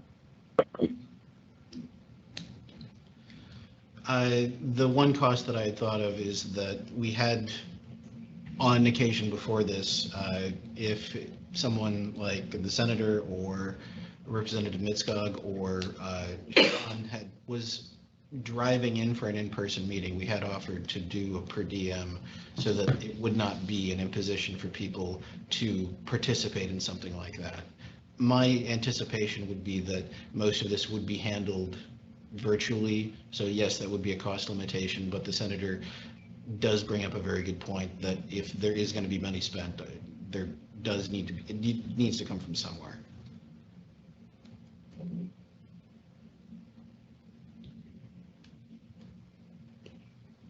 All right. So don't spend it all. Fewer novelty pens. I'm getting the memo. Moving on to item 8. Okay. Unfortunately, the procurement process for these two items has been longer than I would have really hoped for, but we finally have signed contracts thanks to Julie's diligent work and sending things back and forth between UND and DHS and the people out in TAC in Boston. We have contracts for the workforce survey. We have a contract for the Olmstead Plan Revision consultant, the workforce survey. I'm in contact with the people from UND, and we'll be discussing survey instruments soon. I've been in contact with the DD Council, the DD Council is funding this. Sorry, I've been in contact with the NDACP, the provider body, and they have agreed to assist us in just facilitating contact with the various agencies and also the various employees who are the ones that we really do want to hear from in terms of what's driving their retention or leaving that particular workforce. So I'm hoping for some substantive movement on that by the next meeting. And like I said, I should be meeting with UND relatively soon. We're trying to schedule the first meeting to talk about the survey instrument and demographic questions. I'm hoping that the fact that many of the questions will mirror the QSP study that was handled by UND in May will assist in making the process of application pretty simple. Any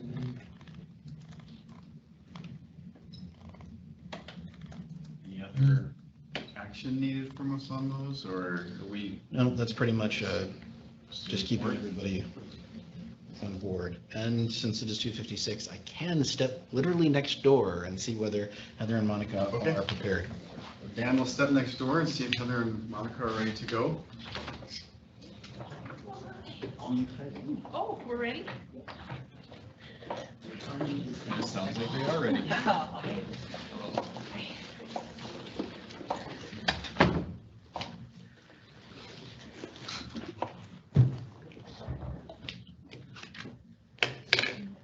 Here to regroup.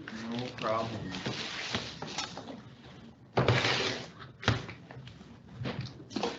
Now, what I did last time is I joined the Teams meeting and muted my computer. And then that way, that seemed to work okay. So I think I have the Teams meeting. It'll work for us.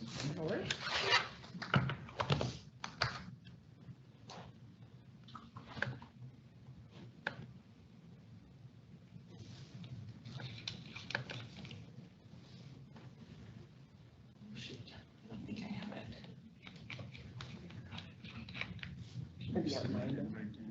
Sure. Thank you. Just for your familiarity, my name is Ryan Norell. I'm the new co-chair of the Olmstead Commission. This is only my second meeting. I don't know if the other commission members would like to introduce themselves as well while you get set up, so at least you know who your audience is. Yeah. I'm Scott Burlingame. I represent the Center for Independent Living. I work in Minot at Independence Incorporated. I'm Carlotta McLaren. You just want to mute your computer. Yes. Sorry. I'm Carlotta McLaren, and I'm with Mental Health America of North Dakota, as well as the Federation of Families for Children's Mental Health. Hi, Carlotta. Nice to meet you. Veronica, Senator Lee, would either of you like to introduce yourselves as well online? Judy Lee, West Fargo Senator, Chair of Senate Human Services. I'm Veronica Zietz. I'm the Executive Director at Protection and Advocacy Project. And also Representative Mitskog. Oh. You're on Good mute. afternoon. Yes, Representative Elisa Mitskog from Wapton. I represent District 25, Southeastern North Dakota. Serve on appropriations in the House. Thank you. Is that everyone that we have for commission?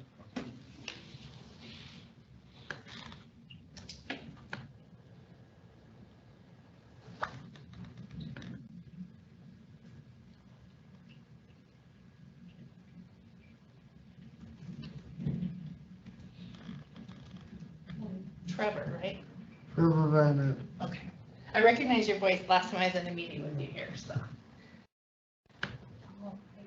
So are we ready to go ahead and get We are started? ready. Great, okay. I'm gonna go first and then Heather's gonna go. So. And please, if you have questions, feel free to interrupt. I'm totally fine with that. All right, so I'm gonna talk today about the 1959 Medicaid State Plan Amendment.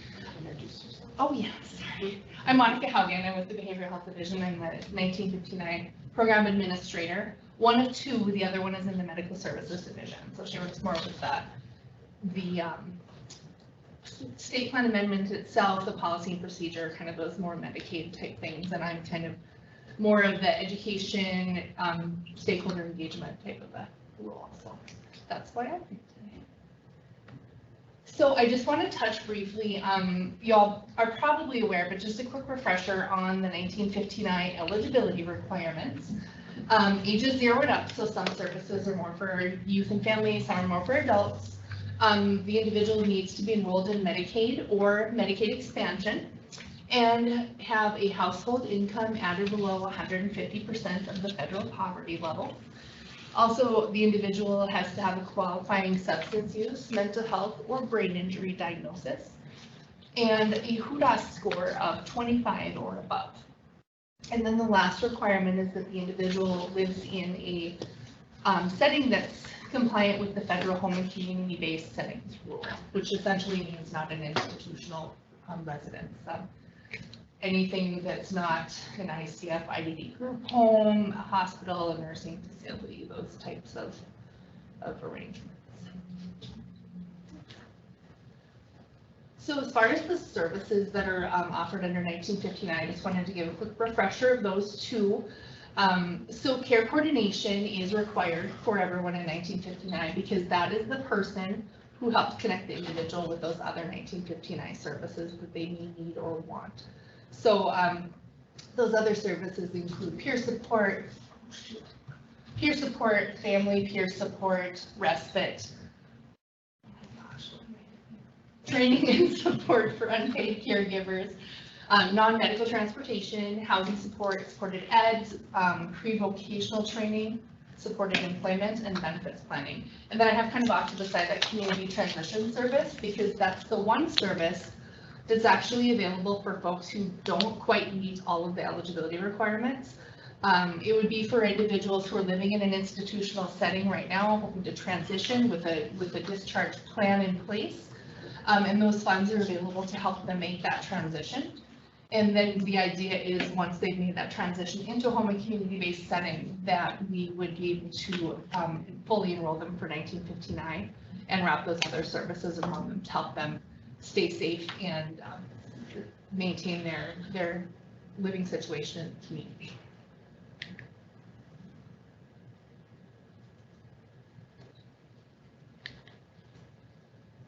Okay, so it was requested that I talk a little bit about like the different waivers and 1959, kind of how those work together.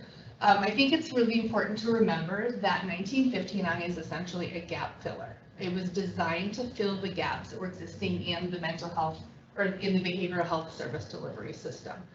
So it was designed to supplement other services. So, you know, I hear a lot of people who question whether somebody can be on the DD waiver, on the autism waiver, you know, receiving any other type of HCBS services and still be in 1959. The answer is yes.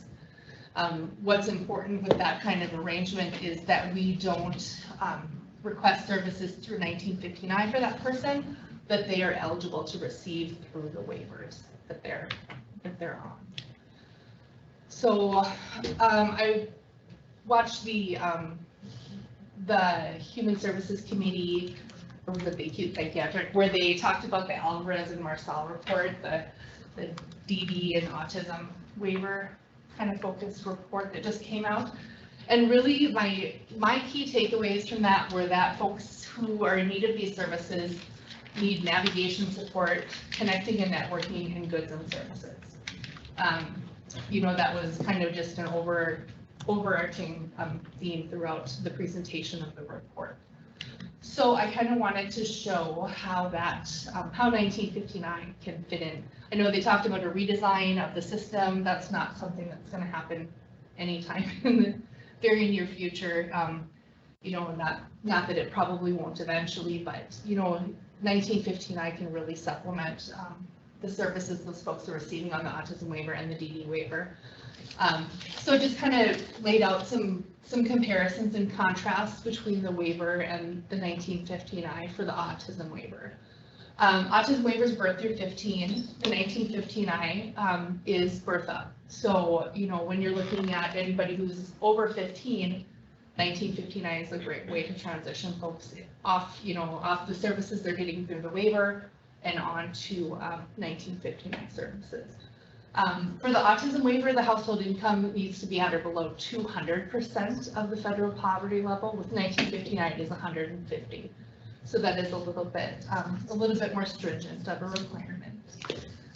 The individual for the autism waiver needs to meet the ICF criteria. For the 1959, that's not necessary. They just need to have that behavioral health diagnosis and that HUDAS score, indicating their level of functional limitation. For the autism waiver, there's a self-directed option that's not available for the 1959.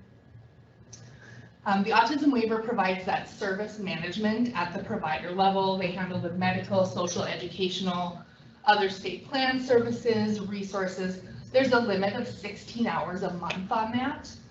The 1959 care coordinator also can do those things with no service limit. So that's an important distinction to me. The autism waiver services include respite and assistive technology. And the 1959 services, I already touched on all of those different services, but the ones that might apply to an individual who is using the autism waiver might be respite, with training and support for unpaid caregivers, the family peer support, non-medical transportation, the education, the vocational support, and then housing support.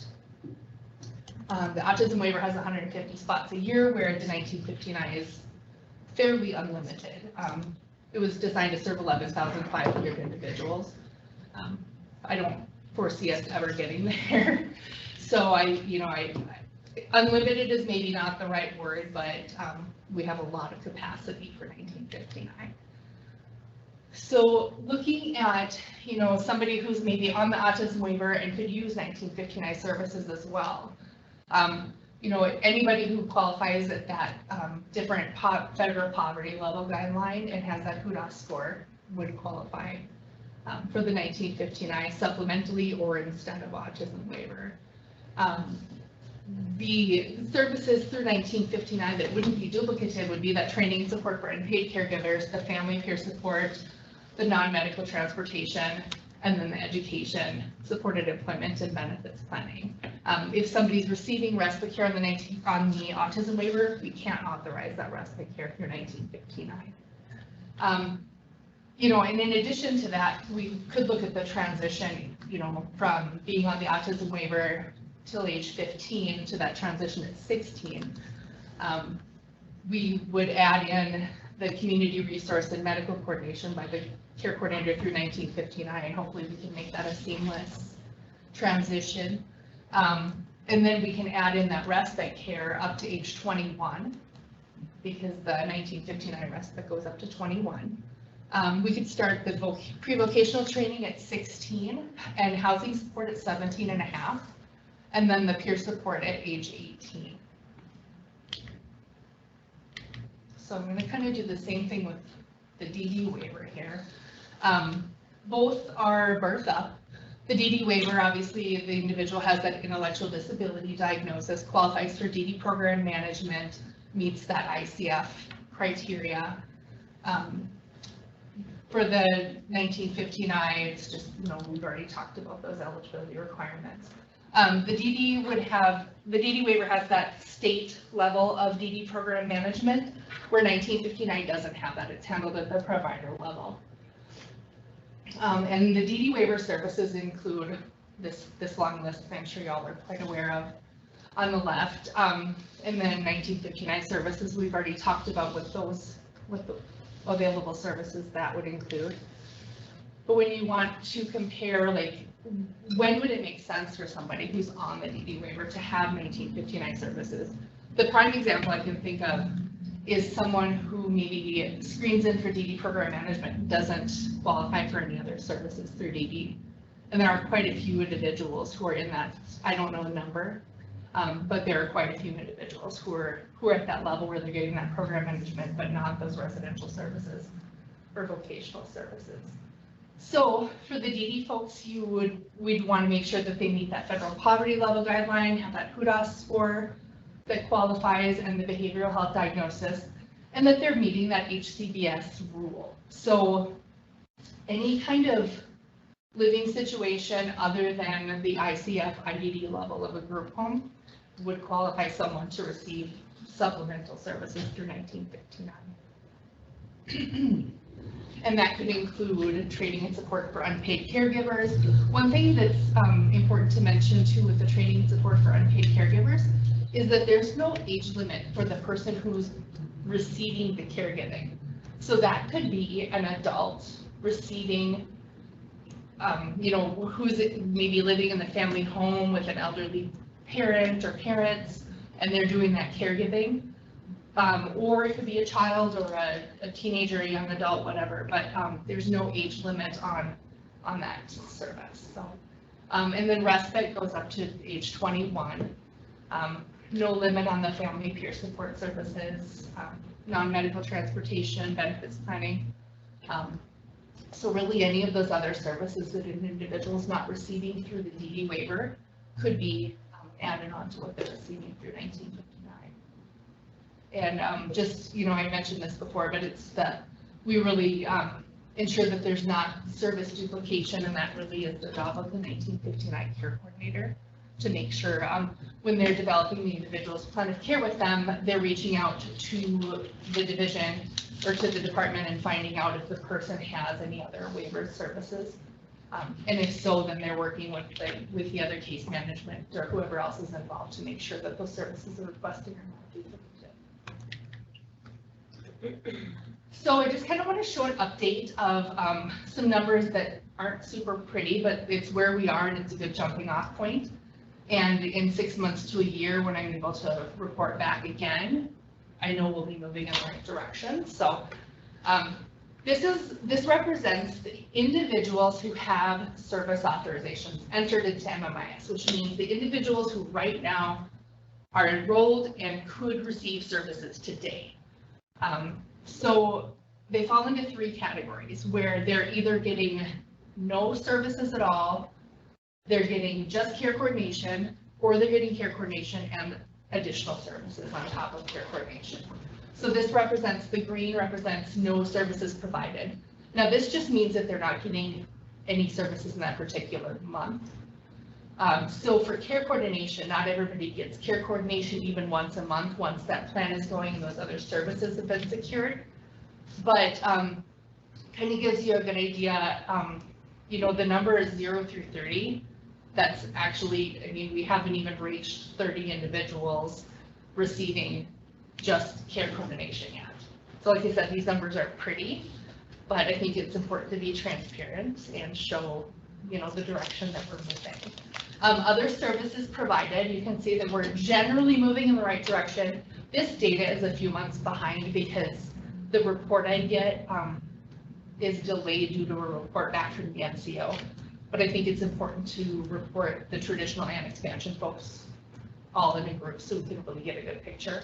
Expansion folks do make up about 30% of the individuals receiving 1950 or eligible for 1959 services. And then I just wanted to talk about providers a little bit too here. So the green line represents providers who are fully enrolled, who could provide services to individuals today. And that number, as of today, what did I say in the meeting? 18, 19, I think it might be 19 today. So that means that they have their group enrollment done, they have their individuals enrolled to actually render the services, they're ready to go. Now, the number in blue is those providers who are actually delivering services, which is actually right now only 6. And there's a number of reasons for that. We have quite a few providers who are enrolled and are just not quite ready yet. They're still trying to determine how they're going to incorporate Medicaid billing, working on the logistics of providing Medicaid services, which has really been a daunting task for a lot of our providers. So we've done a number of things to try to mitigate that, and I think we're starting to see some success now, and I think that'll just continue. I will talk about that a little bit here. I do want to talk about some lessons learned and some things that we've done to take action on those lessons so far. 1959 has been live since February of 2021. So we've had some time to work through that implementation phase, and we've done a lot of work since then. So as far as I broke it down into citizen experience and then provider experience. So first we're going to talk about the citizen experience. That PUDOS score of 50 that we started with was obviously too restrictive. Listened to our stakeholders, we got that reduced to 25. An interesting point about that is that since we lowered that score, we've had more individuals approved under 50 than we did over 50.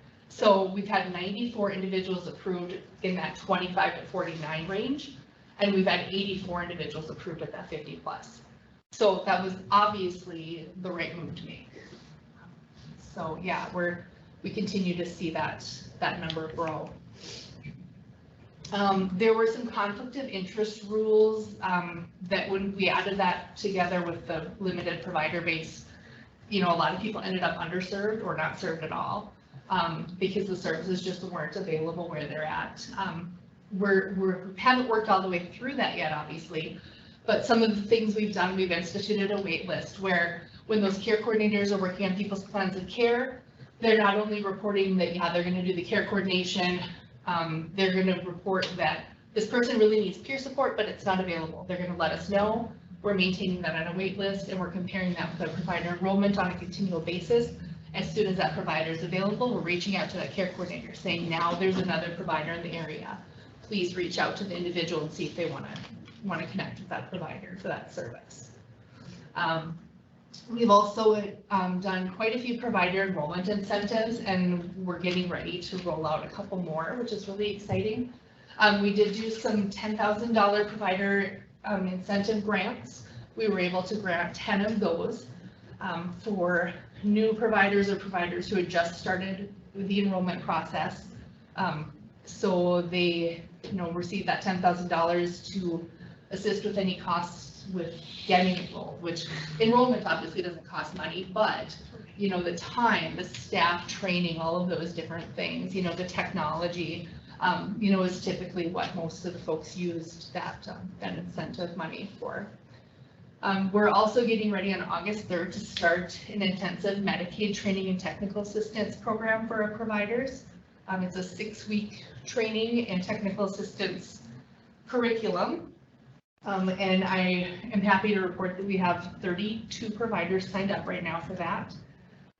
We'll be offering 3 different groups. We have to kind of break it up based on where they're at with their enrollment and with their Medicaid knowledge and usage.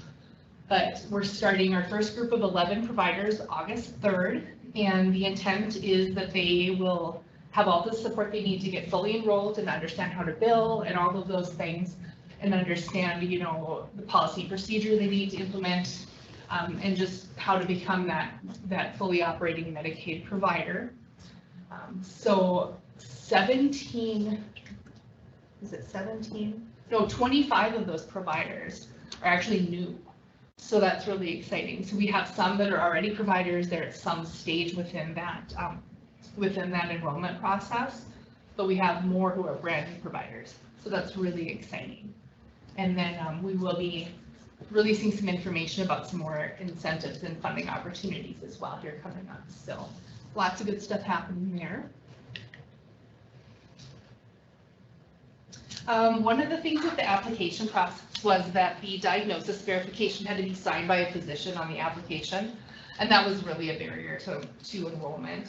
So what we did is we did part of the amendment that was approved in January allows us to accept a printout from an electronic health record in lieu of that physician's signature. So that's been really helpful for individuals too. And, you know, just overall, we found that people were really having difficulty navigating through that process of enrolling and connecting with that care coordinator. By design, it was meant to be an independent process where the individual gets a letter from the zone saying you're approved. Here's the care coordinators where you live, go ahead and contact one. And that wasn't happening. So we hired our navigator, and she follows up with those approved individuals, helps them make those connections. She follows up with those folks who might have a problem with their application and it's a pending status. And then she also follows up with those folks who are denied. And if there's any way that we can help them make some changes and get approved, then that's what she does.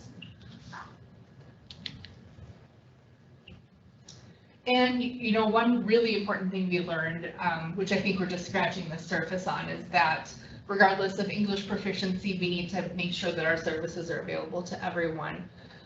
We, you know, learned this as we went along and had a situation where we had a Spanish-speaking family that we weren't aware of. So when our navigator went to reach out to them, it was very problematic.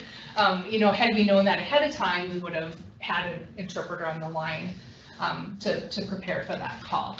But we were able to muddle through that situation. We got our forms translated, so those are available in Spanish right now, and any other languages can be requested as well.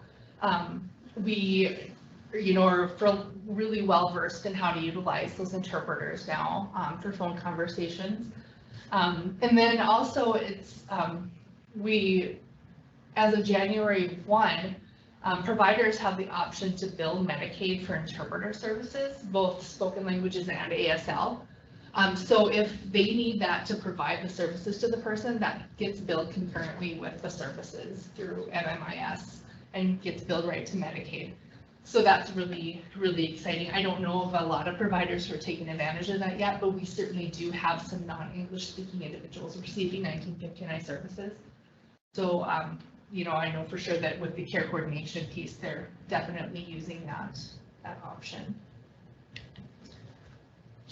And we realized that there's some additional oversight we needed to implement to make sure that the individuals receive services in a timely manner. Kind of getting really wrapped up in that implementation and all the things that come along with that. We really weren't tracking, the length of time between when a person gets approved and when they're actually getting services. And when we finally were able to step back and look at that, we realized it was, generally speaking, way too long. So we've implemented some additional oversight with our providers, some reporting that they do back to us to let us know that they're serving the person and when the person was notified, if they aren't, and all of those things, so we can keep that that person moving through and receiving services as quickly as possible.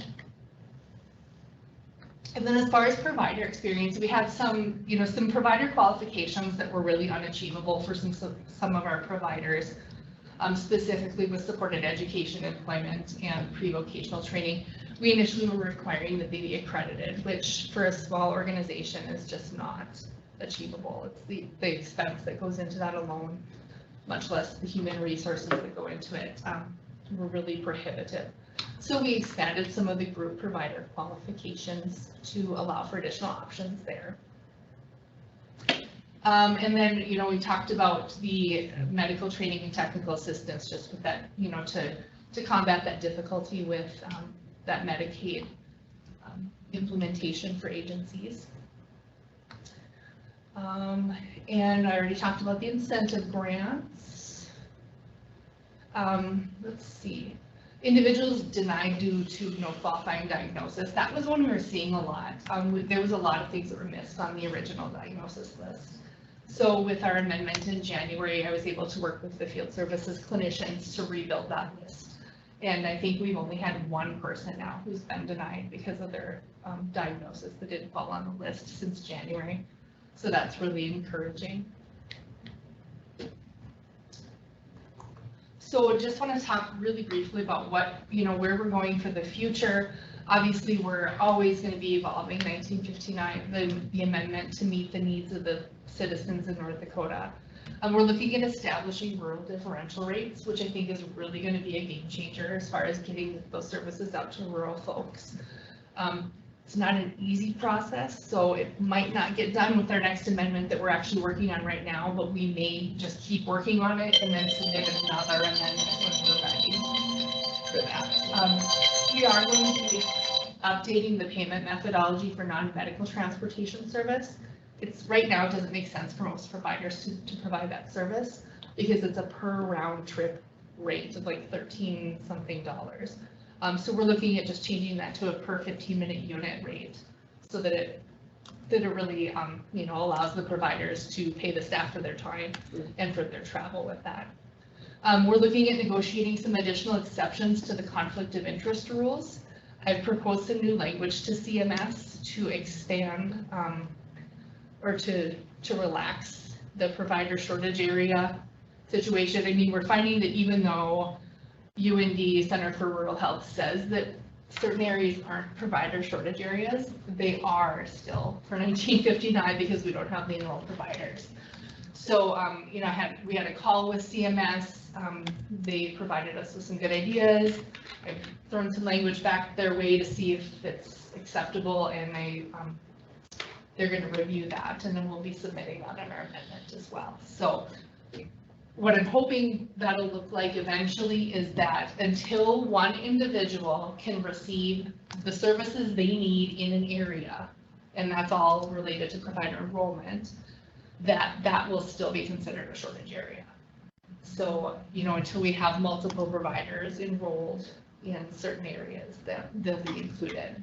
So that would bring Ward County, for example, back into provider shortage area, and Grand Forks County right now, and Morton County. Really, the only counties that were in pretty good shape. Cass is really getting there very quickly. And then Burley, we have quite a few providers who are almost ready to start providing services. But otherwise, the rest of the state, we just don't have the depth of providers offering all those services yet to consider those non-shortage areas. So, and of course, we're just going to continue to identify barriers to individual and provider enrollment, work towards finding solutions for that, and outreaching to community referral resources. This is something that I've just barely scratched the surface on. This is getting the word out about 1959 and who might benefit, what the services look like to all those independent providers. By and large, the folks we have enrolled right now come to us through human service centers. But there's a lot of folks in the state who are not served by human service centers, and we want to be able to reach those folks as well. So, it's providing information to all the private practices and just all of the different types of agencies that come in contact with the folks that would benefit from 1959. And then also, of course, continuing to outreach to potential providers. And then also, this is something I haven't really started yet, but I'm starting to think about it, is how we can increase the competencies of our care coordinators with different professional development opportunities, but also the other types of providers as well, in developing some standards and some training, some standardized training for them as well. So that's what I've got. Who has questions? One of the things that was brought out by one of our community members here today was for children. I know that we look a lot at, the 1959 being able to be a gap filler, but children who would need that mental health, have that significant mental health issue, whether it be autism or whatever, that they're running into barriers because of the poverty level. In the DD system, it is, in the DD waiver, it is based upon the child's income, not the family income. And so when you switch over to the household income, we're going to have a lot of kiddos with serious emotional disorders that are not going to qualify for these 1959 services. And so in looking at that, I mean, I know that that's a barrier, and I know that that's probably not one that can be, oh, let's just raise the poverty level for everybody. I know that that necessarily won't be happening, but what else can we do as a state to really cover those kiddos that really do have some very significant mental health needs, and we just want to keep those kids in the community and keep their families. Yeah, absolutely. And that's a great thing that we've had some conversation about it. Nothing substantial at this point that I can really report, but it's definitely something that we do want to keep on the forefront. And, if we're missing a huge population of folks who could really benefit, we need to figure out how we can tweak the verbiage and do those types of things with the amendment that we can do. I also absolutely appreciate so much your transparency with the problems that are there, because I think that, and then even the things that you guys have done to try and help with that looks really wonderful. Again, I really appreciate that. And I think that if in fact we can have that open, transparent dialogue or whatever, people don't assume that something is fixed when it's not. Right. I mean, I think that that's also important. Yeah, and there's no quick fixes. We found this working with Medicaid. there's a few things that we found that we can adjust per policy versus per amendment that we've done, as far as, like allowing the care coordinators, allowing any 4-year degree versus what we initially had was a 4-year degree that's very restricted, 6 different types. So there's little things like that we can do, but by and large, yeah, we have a lot of work to do, and a lot of it is really slow progress. But yeah, we have so many different things going on and so many different conversations happening. You know, I think it's important for everybody to know all of those things. And if there's ever a question of, are you working on this? Like, this is a problem, please reach out. I don't see any reason to not share that information. Yeah.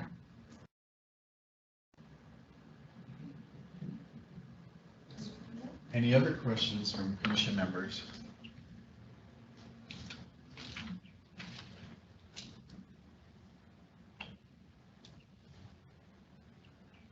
Any questions from members of the public? Are you open to taking questions? Yeah, of course.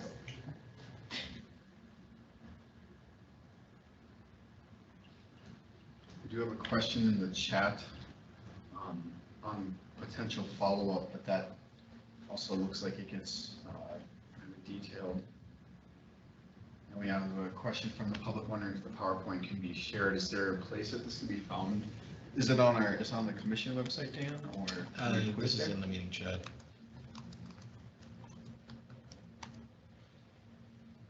So looking at the question about the following up with the zones to delve into the numbers for the federal poverty level. Yeah. Conflict of interest.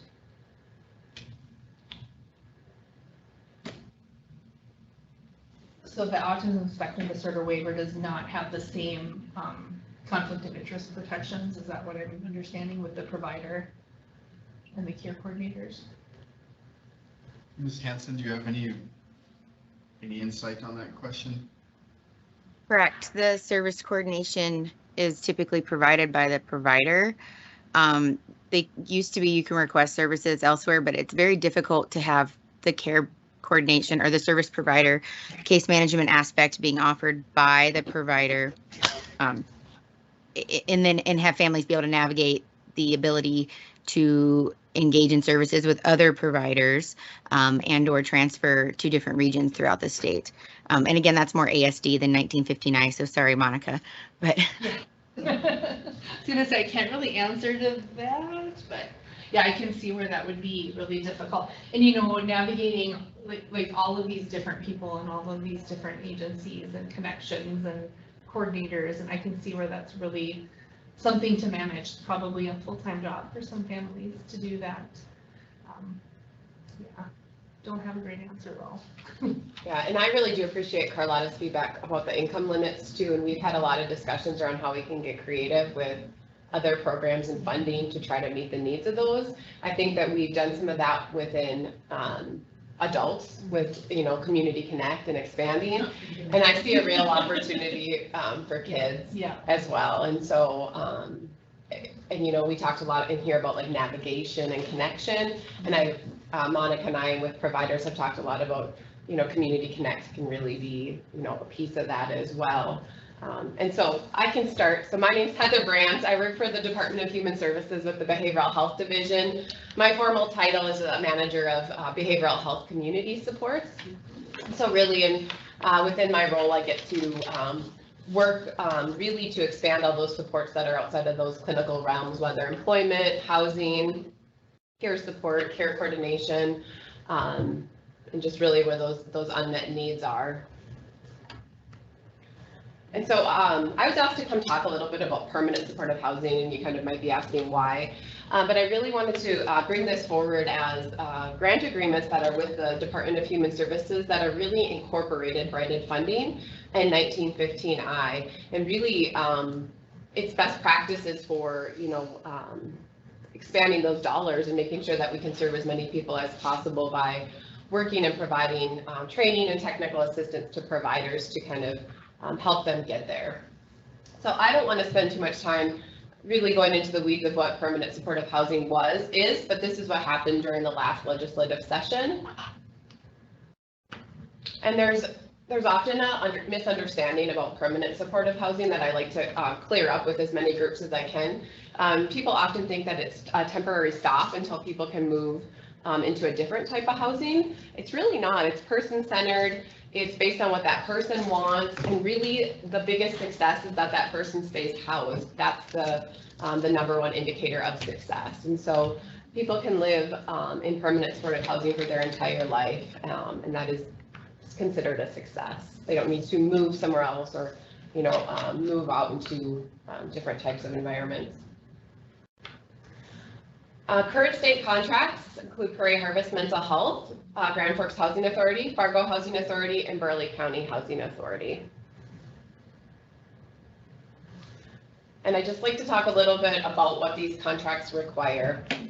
So as you see here, really a big piece of that is the incorporation of braided funding, and how that might work is, our contracts are really funding that outreach and engagement. So if you're living in a permanent supportive housing, that provider is getting funds to go in and outreach and engage with the tenants in those units and really try to engage them in services.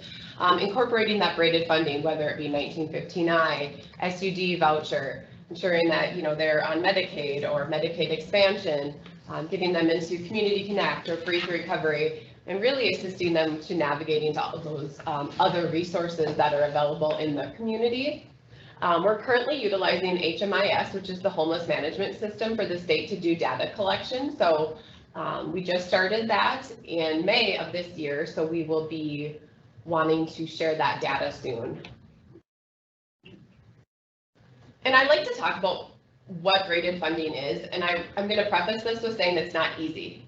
I think a lot of people are used to contracts that, here's the funding, do the services, kind of a model, and we're trying to really maximize our dollars and utilize those federal dollars when available and appropriate as well. So it's typically not one funding source. So for example, with the permanent supportive housing providers, they might be utilizing continuum of care funds, they might have SAMHSA grants, they might have their DHS grants, 1915I provider, Community Connect provider, a Free to Recovery provider, and just really other opportunities that might exist out there, depending on what's available at the time.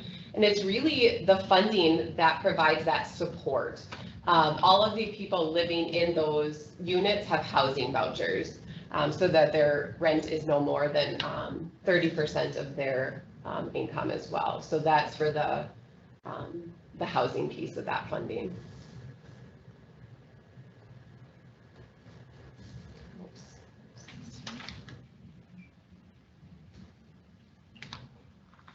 There's like a lag between clicking and moving, and I don't want to click it too many times.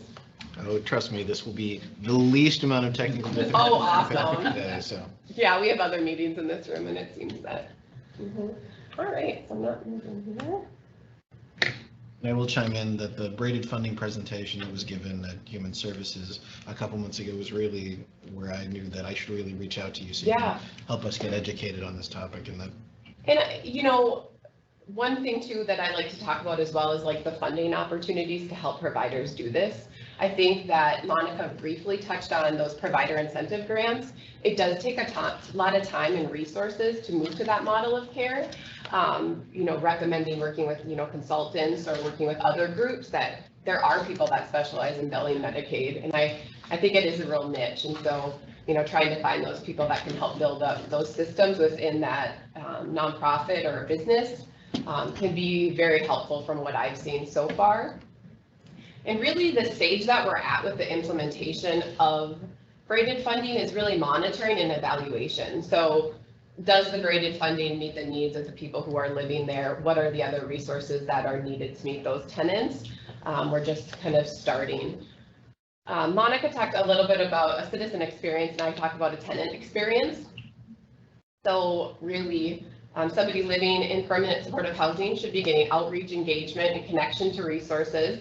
That does not mean that they have to engage in services to remain there. Their services are separate from their housing. So they have that housing voucher that says you must maintain the lease requirements, and then they have their supportive services. And so we talk about the braided funding, and that's to offer the housing supports, their medical, their employment, transportation, or behavioral health services. And really what we're currently measuring, I have some process measures there on the left, just things that I can look at and know that providers are doing them. And then on the right there is really what we're looking at to see that the tenants are maintaining their benefits or stability in their income. They're participating in tenancy support services. People are not moving to unsheltered homelessness or sheltered homelessness. And then we're looking at the length of stay. Because as we know with most other services, the longer that people stay engaged in services, the more successful that they are. And then just to highlight again, really what the braided funding looks like in the community. So Fargo Housing Authority, that's Cooper House.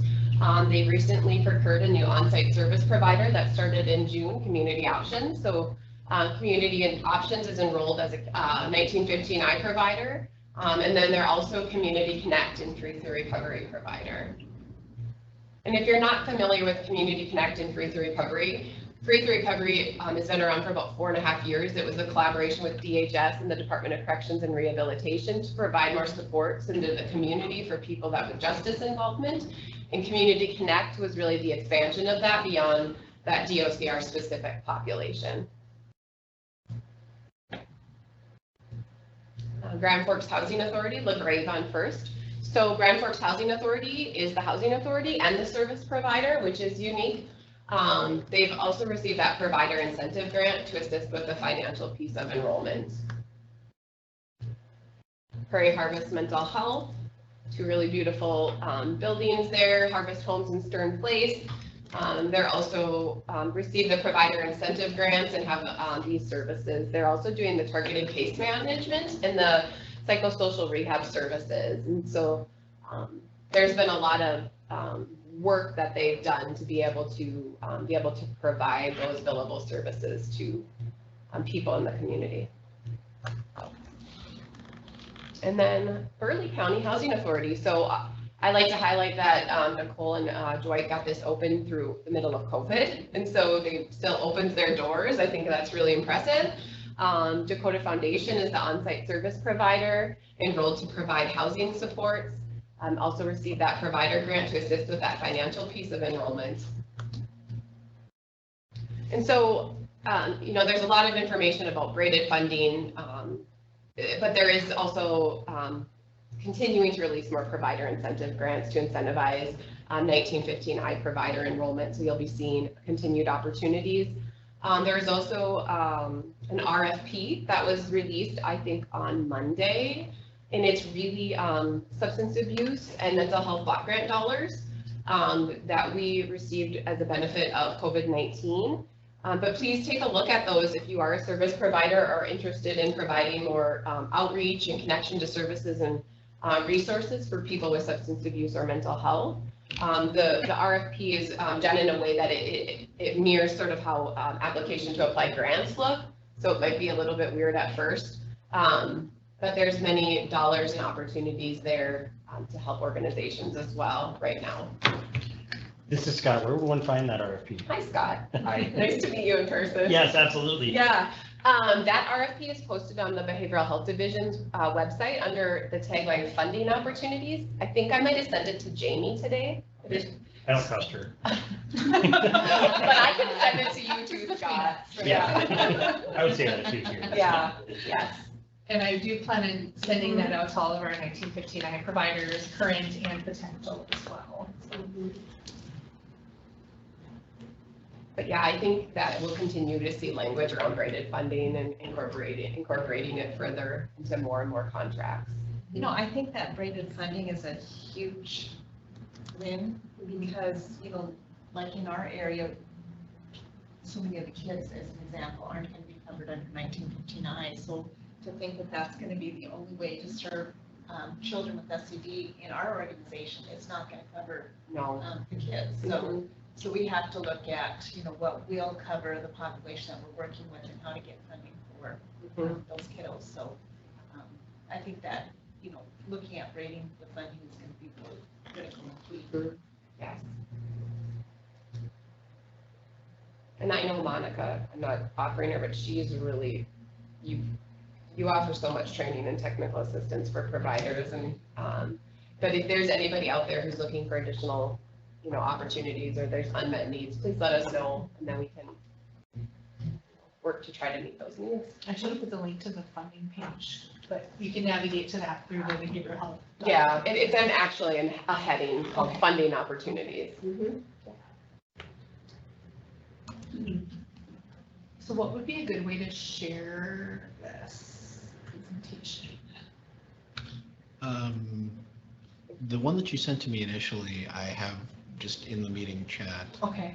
So anybody that has access to the chat has access to that, but I can also double check that it is available on our Olmstead Commission website. Okay. Yeah, because Heather's stuff wasn't included in that first one. Okay. Yeah, if you want to just send that across, I'll make sure that it's emailed out to everybody that had an invitation to the meeting and also posted on our website. Any questions for Heather? Public? I would like to acknowledge that Taylor Restad is present as she's a representative of the Grand Forks Public Housing Authority that's been instrumental in their efforts to institute the supportive housing piece. So if anybody wants to ask questions of somebody that is boots on the ground, Taylor is here for us. Any questions for Taylor?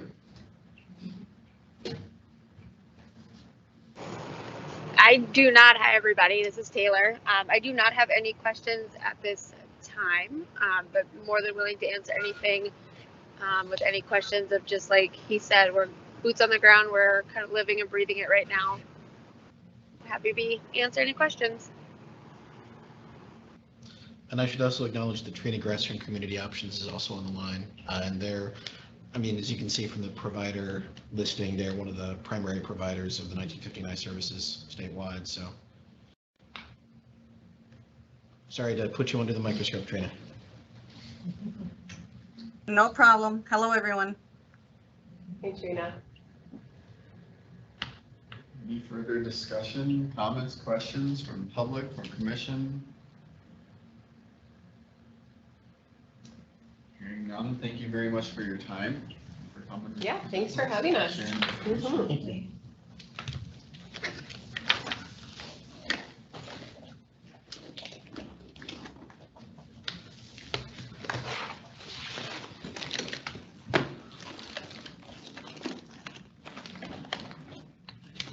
well, that brings us towards the end of our agenda. Looks like we have options for future education discussions for our October meeting. Yeah. Have any thoughts on that? Or also, commission members, if you looked those over, do you have any thoughts on that or any other suggestions as well? Well, the reason that I brought up CHINs and juvenile justice is I know that it's been a major legislative initiative that the senator has been involved in on the human services side, and I think that for the commission to understand the changes that are going on and how the services are going to look in the future would be, I mean, important as everything goes forward.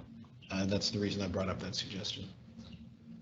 This is Carlotta McClary. I think that that is a really good idea. That is going to be, those changes are going to be happening this fall, with more to come in the future. But I think it is they've already kind of been doing some of it with the justice system. Our juvenile courts have been handling them as CHINs cases. But now it's going to be transitioning over to our human service zones. And so I think it would be important, I think, again, to make people aware of what is happening. And I am serving on that CHINs group, and Kristen Hasbergen is the chair of CHINs. And then Jacob is the consultant. And so I know that they're doing a lot of educational outreach. I know, first of all, they'll be doing a lot of education for those new human service zone staff that are going to be taking care of CHINs. But I know that they're going to be doing some public awareness out there and training regarding what CHINs will do and what it won't do. So I think it might be a perfect opportunity and timing for them.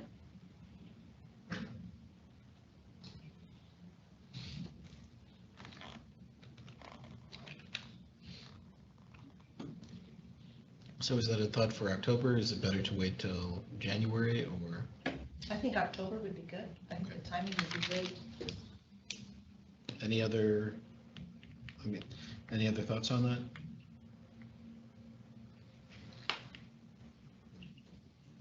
Seems like it'd be a good time frame given the transition to change.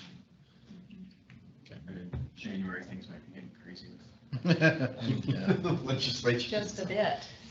With all due respect to our legislators on the call. They probably know it better than we do. The other piece that I put on the agenda was a comment from the judge, and unfortunately he was not able to be here due to something not falling off of his calendar. He had brought up a concern with a comment that had been made by either Tina or Heather Jenkins, and I need to rewatch the meeting recording from April to discuss who it was that said this, but they were discussing the educational possibilities for children under doing out-of-home placements and the fact that it is regionally, there are differences regionally in how those children get treated. And I think the judge had a concern that, we reach out and ascertain whether there is any sort of standard for the educational opportunities that they have so that there is really a floor to what kids are able to access rather than it being total local control, because in conjunction with the Olmstead issues of institutionality, risk of institutionalization, if children are receiving unequal services, that may increase the risk of institutionalization for those that are not in a situation where if they were in another county, if they were in another municipality, they would have a given level of services that might not lead to some sort of higher level referral.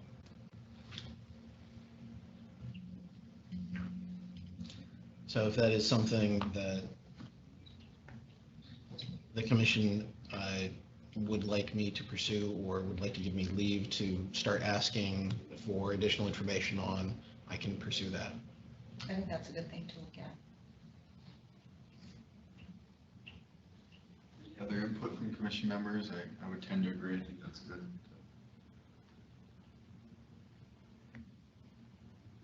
Is that something that you might be looking at for the January meeting then, do you think? That'll depend upon what the responses are. I can start with Mary McCarville O'Connor over at DPI, who runs their special education division, and go from there, because she hopefully would have some information on how the various regions interact with that system. And I don't know how deep the rabbit hole is and whether or not that'll be ready for October, but that's what I'll aim for.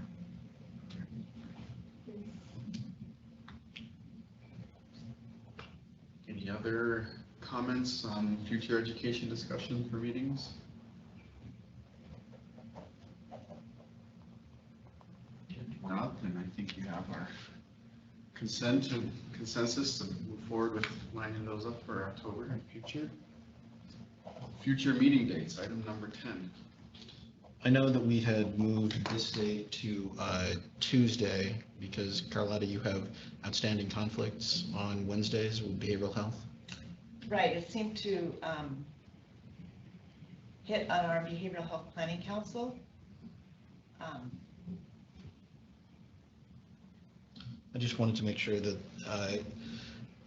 is there any objection? Is there any consensus on moving to another Tuesday? Because I know that Wally had indicated that he had some future Wednesday conflicts as well. Or would that be getting into more scheduled conflicts with more people? This meeting room is reserved for October for a Tuesday. I can't because behavioral health is here tomorrow. But we have any thoughts or consensus on whether Tuesday or Wednesday of the third week in October next is good for the next meeting?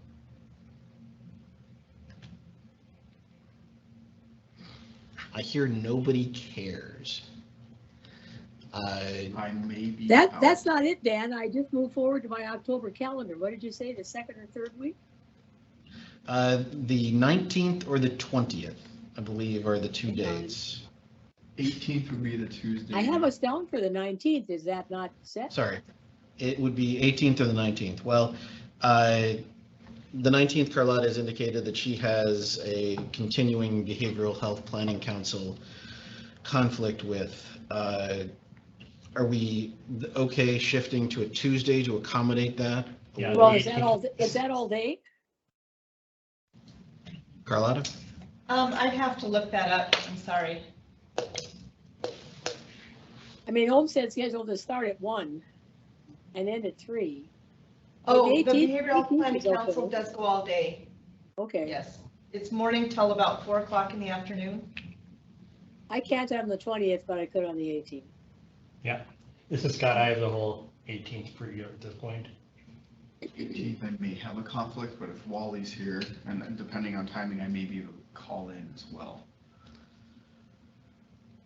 Should we pencil this in for the 18th? I will email out a confirmation just as soon as I can hear back from Wally. Did you say that Wally couldn't make it on Tuesdays, though? I think it's pretty important we have it when the chair could be available. The rest of us are less essential.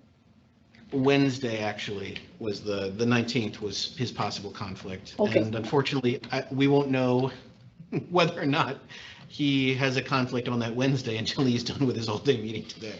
Okay.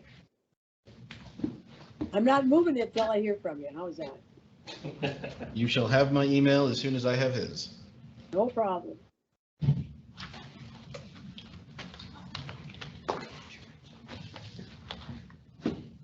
And we might actually finish up on time with that.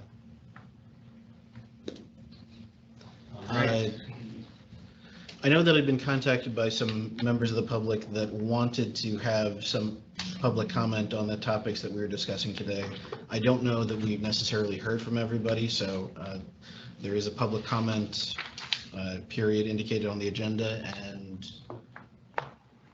please, anybody, raise your hand and we will proceed through that.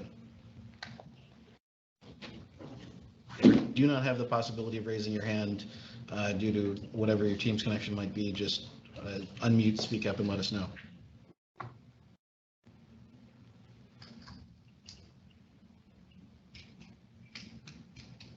Dan, this is Roxanne Vermont. Go ahead. I want to make sure I'm recognized. Yes. Yes. I just wanted to add on to Senator Lee's story, which I fully appreciated, except for one slight concern, her story about the family. Right now, the North Dakota Early Intervention System, which is authorized under Part C of the Individuals with Disabilities Act, is braided with our North Dakota Medicaid. So when Tina talks about a large number of children being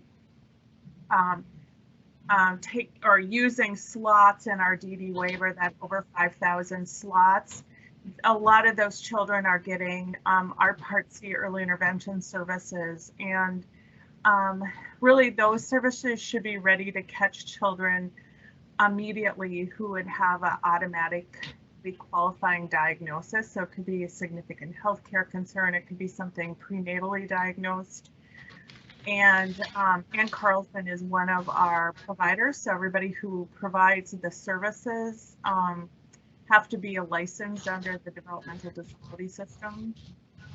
And they really should be ready to catch those children as soon as we know about them. Obviously, we can't put them or enroll them until birth, which is actually a topic of conversation federally about being able to enroll those families prior to birth, so that we can support them if they have a prenatal diagnosis. But so I just wanted to add some more information in that realm. Thank you.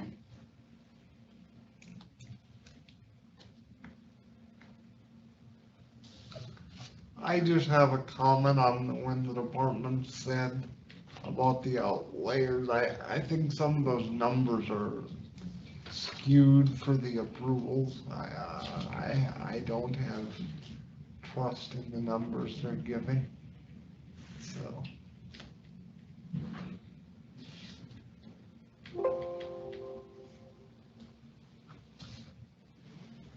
Was that a commentary that you'd like some further inquiry into the outlier process, Trevor? Yes. That is, because when they say 98 approval, sometimes they just come up with numbers and they don't have actual experience. Those are the wrong numbers because they do it at the legislature all the time. They give numbers and then all of a sudden they change just out of the clear blue. So I'm concerned that you guys aren't getting the right number on outliers. I'm afraid they put it on paper to make it look good. Is that a question about the terminology, whether something is formally termed an outlier request? Yes, yeah.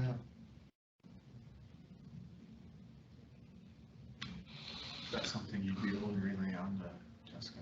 Yeah. I mean, that's more of a Tina question because Yeah. the outlier process is DD specific, but yes. And Trevor, if you don't mind, I can follow up with you in terms of, I know that you've expressed some frustration with your own experience. We can flesh that out to the individual inquiry process that the senator has been indicating that we should focus more on. Okay, yep, thank you, but that's more of a general systems question that I have because I just worry that the numbers are there to look good. Well, I also know that you've mentioned before that you have personal experience with that, so I'd like to use that if we can. Yep.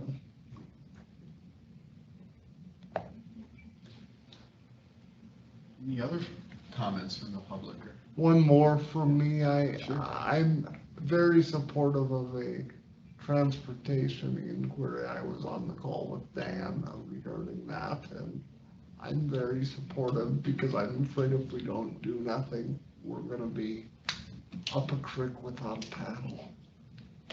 Just so the commission members are aware, just from a Bismarck and Fargo perspective, they're looking at cutting hours, cutting holidays, all that. So it's going to be more limitation so people can't go to get out in the community and live independently. So I think this commission needs to be aware of it. And maybe that's an inquiry, but just a thought.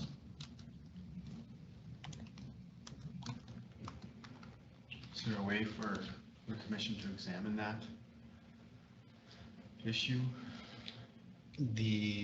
One of the other individuals on the call had highlighted, and I mentioned this to Scott and Trevor earlier, a difference between various transportation systems. Like he has a much better experience using rural transportation in Hague than he does here in Bismarck, which may be a numbers game, but that's also an issue. I mean, that raises a question of how is funding allocated, how is funding prioritized, and are there maybe ways that some places do better than others that we could highlight.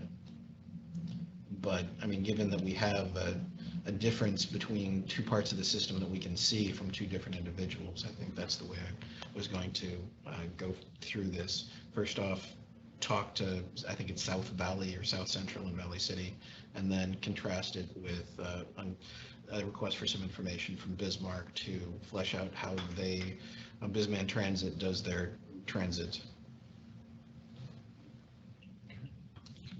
And I would support that, Dan, wholeheartedly. They haven't been very transparent when we have brought things up at board meetings, so I'm glad. That's why I say they need some pressure. And so we as advocates are trying at the board, but they don't listen to us unless it comes as an Olmstead issue. And I think it is because people are going to be segregated more in their houses is what's going to end up happening. So I think they need pressure from this commission or something. So it's something that we can take a look at and discover what best practices are and why there's a difference in various places going on. And so this is Kirsten Dvorak with the Arc in North Dakota. And when you're kind of talking about transportation, it's not even just getting out into the community, it's job placements, it's getting to appointments, it's getting, things like that. So it's not just going out shopping or going to the movies. It's an incredible equity, piece to it. So just keep that in mind. It's not just so they can go grocery shop. No, you'll see it constantly at medical appointments where they are constantly late. Doctors waiting for them, everything. For Or me the to availability to provide legislative testimony, as we saw the other day. Oh, yes, that too, and also like, let's say, I'll give today an example. For today's meeting, I had to schedule my pickup for 4:30 and 5, and I don't know if I'll even get out of the building by 5. It could be 6, I'll just wait outside. That's how bad they're getting. I will get some French fries and wait with you. How's that? But, all right, it sounds like there's a relative consensus that might be a thing for us to look into. Agreed. Thank you so much. It's just a big issue. They just pulled it on us last week, so I was at a holiday committee and that's what they were trying to pull. And I don't think now with the makeup of the city commission, I don't think we'll have as much support there as much, so thank you. Further comments? Discussion? Hearing none, I'd entertain a motion to adjourn. I'll make a motion to adjourn. This is Scott, I'll second. Second. All in favor, say aye. Aye. All opposed? Motion passes. Thank you. Thanks everyone for their participation.